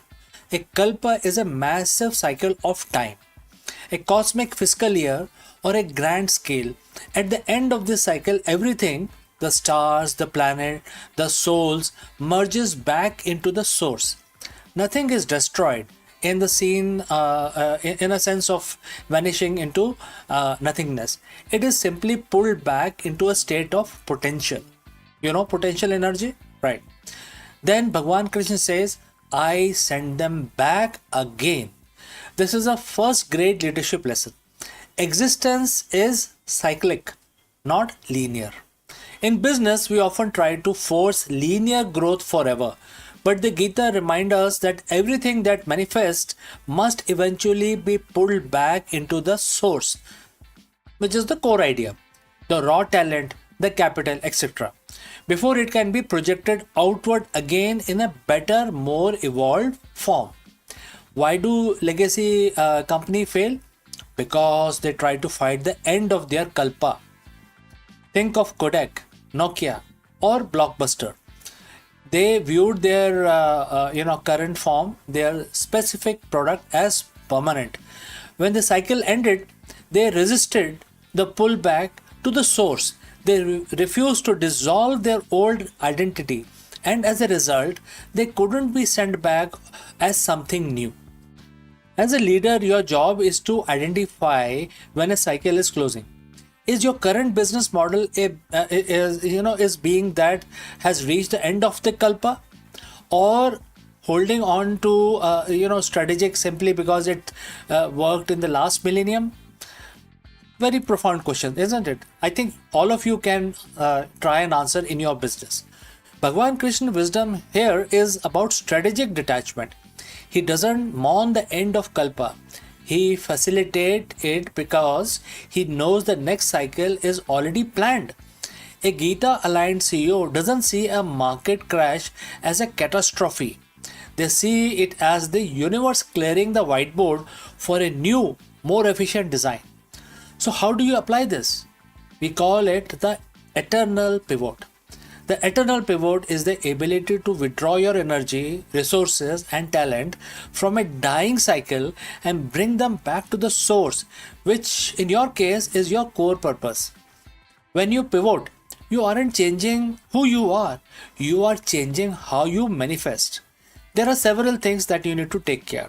First, identify the end of the cycle signal. High customer acquisition cost, stagnation in innovation, or a shift in the cultural values. These aren't just problems, they are the kalpa signals. Number two, embrace the dissolution. Don't just fix a broken department. Sometimes you have to dissolve it completely. Let the talent and the capital return to the center. Number three, remanifestation. Ask yourself, if you were starting from scratch today with the wisdom of the past, what would I send back into the world? This is exactly what Krishna does. He doesn't just repeat the previous cycle. He sent beings back again, fresh, renewed, and ready for the new era. Leading from the verse 7 means leading with a cosmic perspective. It removes the ego from the pivot. If you believe you are your current product, a pivot feels like a personal death. But if you see yourself as the facilitator of the cycle, like Bhagwan Krishna of your organization, then the pivot becomes your greatest act of creation. You become a leader who's unshakable. When the industry is in chaos, you are calm because you understand the mechanics of the kalpa. You know that for something to be born, something must first return to the source. You aren't just managing people, you are managing the rhythm of evolution. Next time, when you face a major transition, a failed venture, or a shifting market, don't look at it as an ending of the your career, etc. Look at it through the lens of chapter 9 and verse 7. The cycle is closing so that the new one can begin.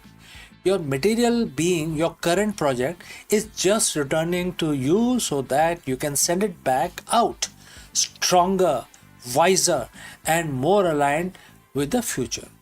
Master this cycle, embrace the dissolution, and always be ready for the next kalpa. So, friends, thanks for watching and thanks for listening. Now you go forth and lead the next cycle. If you have any questions, please feel free to send it across. Before I leave you today, a word about our affiliate partner. Stop settling for a good enough video. If your built-in laptop camera looks like a grainy mess, it is time for an upgrade. Want to instantly level up your video presence? I like to present the Lenovo Performance FHD webcam. This is a game changer for your desktop setup. Technically, this is packed. It has a very sensitive RGB sensor, very crisp photographs it takes. Also comes with two microphones on board, which helps you to record very clear voice in stereophonic format. And these microphones are very sensitive. You can actually move away from the camera up to 2 meters and these microphones will pick up your voice without any problem. This is a very strong piece. This is very sturdy. Comes with tripod ready. Comes with a very long leash, so it gives you a lot of flexibility to place the webcam wherever you want to keep in your studio. And also it has a swivel base, which is also very handy. So if you want to basically level up your game and you want to pick up this camera at a discount, please click on the link here or scan the QR code. Now let's get back to our video.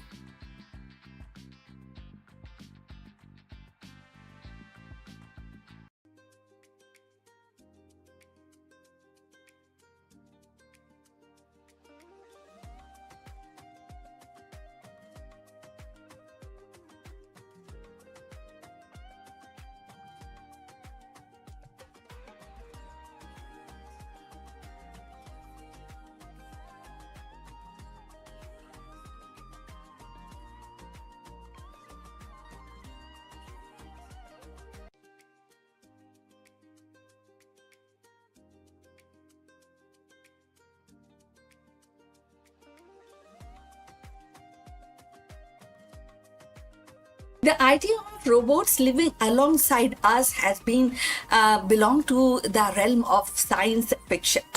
Yet today it is edging into the reality. With the debut of AI-powered robot designed specially for home use, the boundary between futuristic imagination and everyday life is dissolving. These machines are no longer confined to factory floors or research labs. They are stepping into kitchen, living room, bedroom, promising to transform the domestic routine. The debut of AI robots for domestic use is not just a technological milestone, it is a cultural one also. It sparks curiosity, inspires hope, ignites debate. So, are we welcoming helpful assistants into our lives or surveillance device disguised as a companion? The answer may shape not only the future of our household but also the broader relationship between human and intelligent machine. Artificial intelligence has begun to step out of the research lab and corporate offices into the most intimate of the space, our home. So debut of AI powered domestic robots marks a turning point in consumer technology, one that blends convenience with controversy. So these machines are designed to handle everyday tasks, tidying rooms, monitoring energy use, assisting with cooking, or even offering companionship. And this appeal lies in the promise of freeing up time, reducing household stress, and creating a seamless, smart living environment.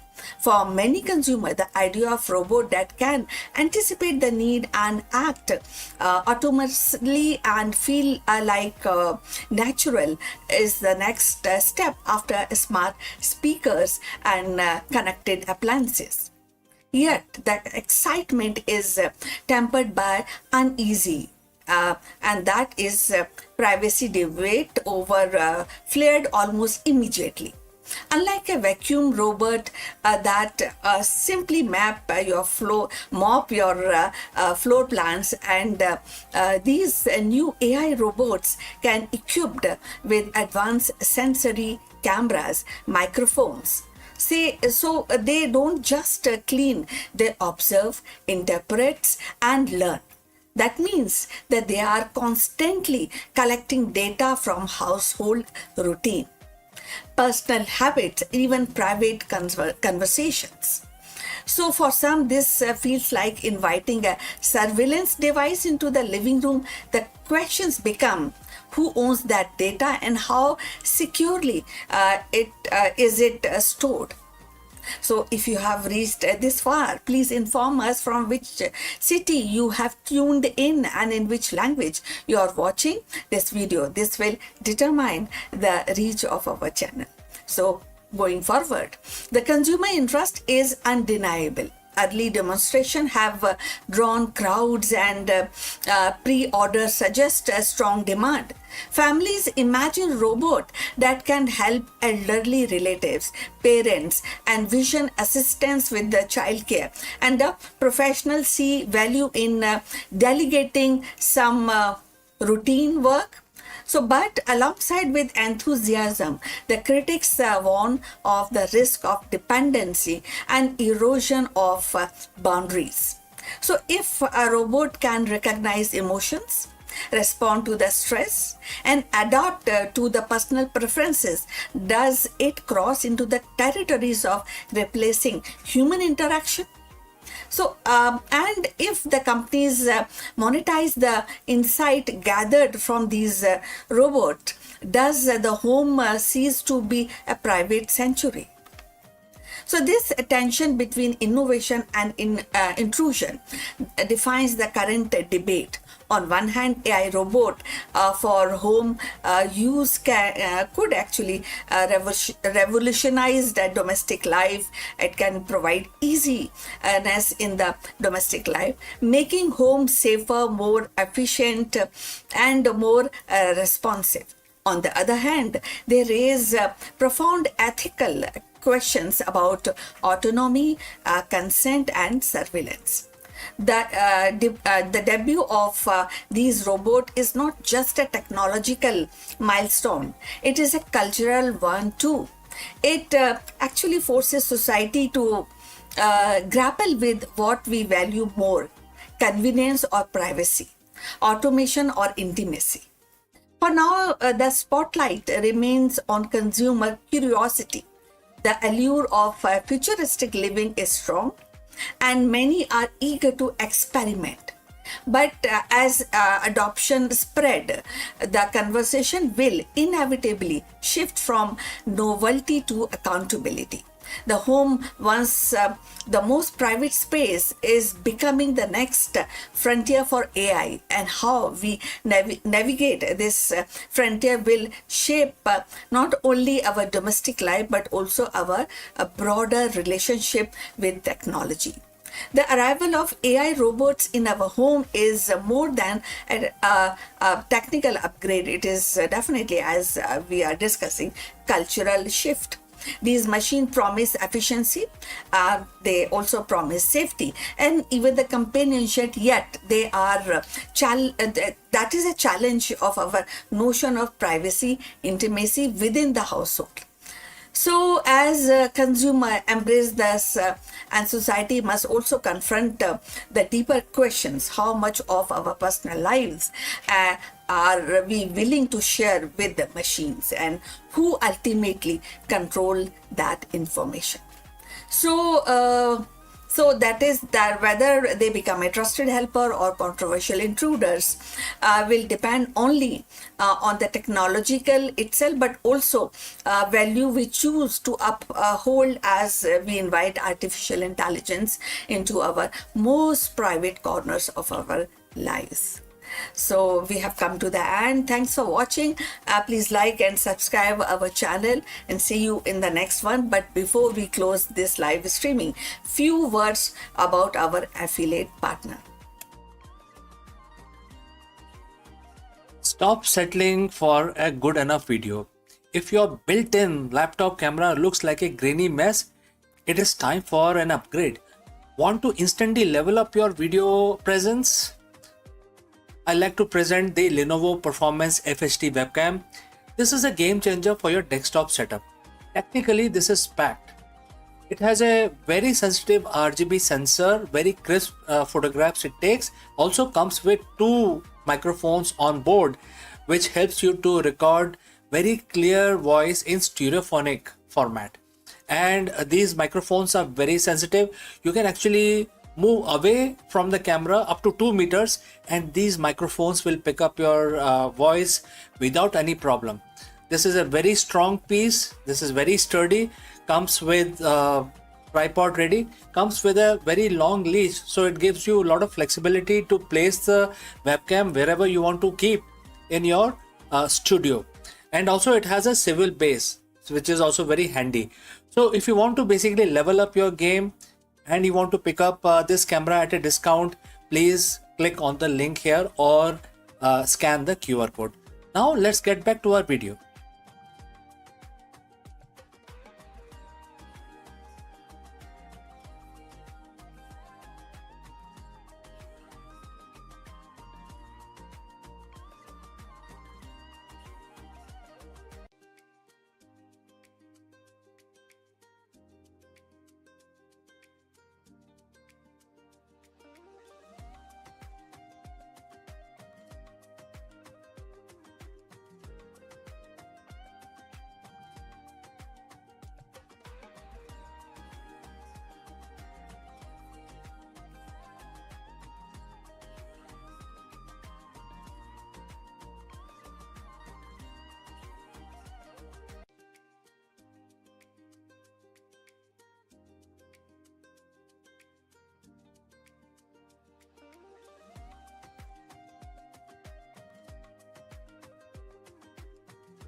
the vast expanse of India's mythological and spiritual heritage, Jamadagni emerges as a figure who embodies both wisdom and strength.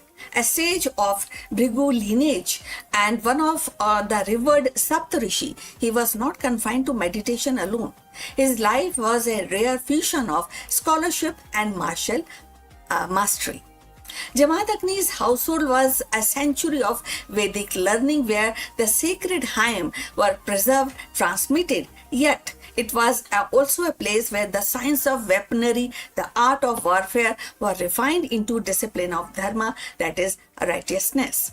His bow, saranga, and his knowledge of Dhanur Veda symbolize the union of intellect and arm, teaching the weapon are not instrument of conquest but the guardian of righteousness.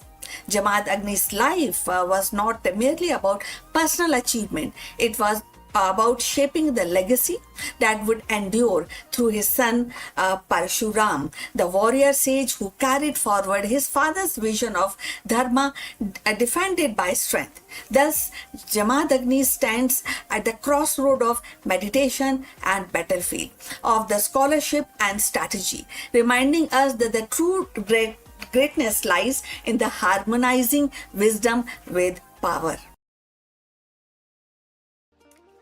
In the tapestry of ancient Indian tradition, Jamadagni stands as a figure of profound duality. At once a sage immersed in spiritual wisdom, and the other part he is the master of martial science. His life reflects the delicate balance between pursuit of knowledge and the necessity of defense, between the serenity of meditation and the discipline of warfare. Jamadagni's contribution to the science of weaponry and the art of warfare are legendary. As a descendant of great sage Bhrigu, he inherited not only the spiritual insight but also a deep understanding of martial techniques. Ancient texts describe him as a custodian of Dhanur Veda, a branch of knowledge that encompass the use of bow, arrow, and divine weapons. His bow, saranga, became the symbol of his mastery, later passed on to his son Parshuram, who wielded it into a campaign against the Kshatriyas. Jamadagni's teaching emphasized discipline, precision, and the ethical use of force that is also applies on warfare. It was not just for the conquest, but for the protection of dharma, which is righteousness. In this way, he elevated martial science into a sacred art and inseparable from moral responsibility. The bow of dharma can be seen in the modern cybersecurity and AI governance. Our digital weapon, algorithms, data, and code must be aimed at protecting truth, justice, and not the exploitation. The legacy reminds us that the technology is powerful only when aligned with the ethical purpose. So if you have reached this far, please inform us from which city you have tuned in and in which language you are watching this video. This will determine the reach of our channel. So going forward, yet the Jamadagni was not merely a warrior sage. His spiritual and scholarly contribution are equally profound. As one of the world's revered Saptarishi, he played a vital role in preserving and transmitting the Vedic knowledge. His devotion to meditation, or spirituality made him a beacon of righteousness. His household became the center of learning. Legend recounts his ability to command nature itself, receiving boons from Surya, the sun god, and harnessing the divine cow, Kamadhenu, which symbolize abundance and substance. These stories reflect his stature as a sage who could bridge the material and the spiritual, guided by, and definitely that will help in guiding humanity towards balance. This was very important in the context of making the balance. If we think deeper and find out in 2026, that is actually more relevant. This continuity reflects how knowledge passes from one generation to the next, and today's AI pioneering inherit both innovation and responsibility. The art of war in 2026 is not just about weapon, but about navigating global conflict in cyber space, in trade wars, and AI ethics. Jamaat Agni's story reminds us that every new generation must weld its tool with wisdom.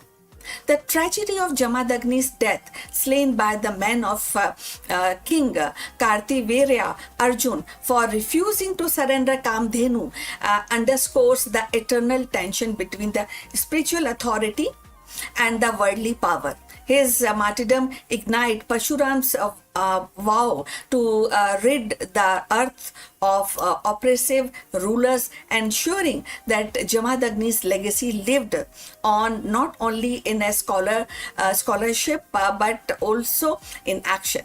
Through his son, his teaching on weaponry, dharma were carried forward, shaping one of the most dramatic cycles in Hindu mythology. So Jamaat Agni's life thus embodies a rare synthesis, the science of warfare tempered by spiritual wisdom.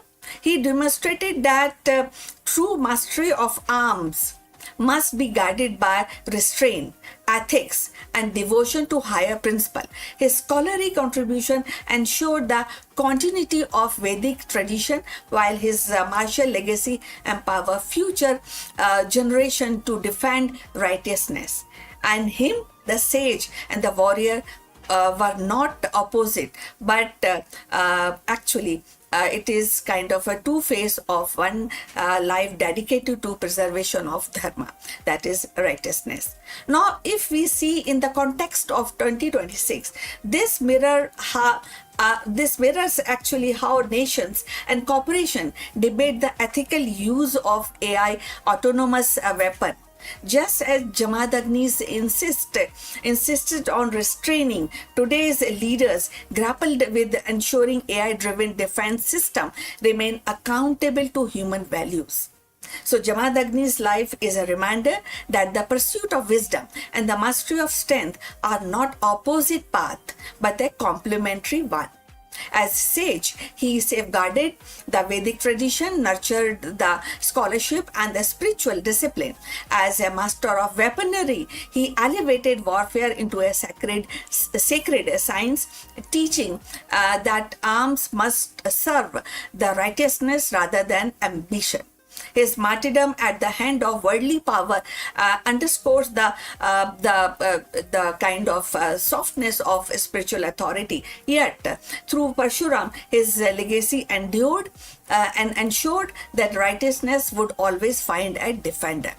So in Jamadagnis, we see the rare union of scholar, warrior, and meditation, and of course the meditation and the battlefield. His contribution continues to inspire reminders that the true greatness lies not in domination, but in harmonizing knowledge with the responsibility and strength with virtue.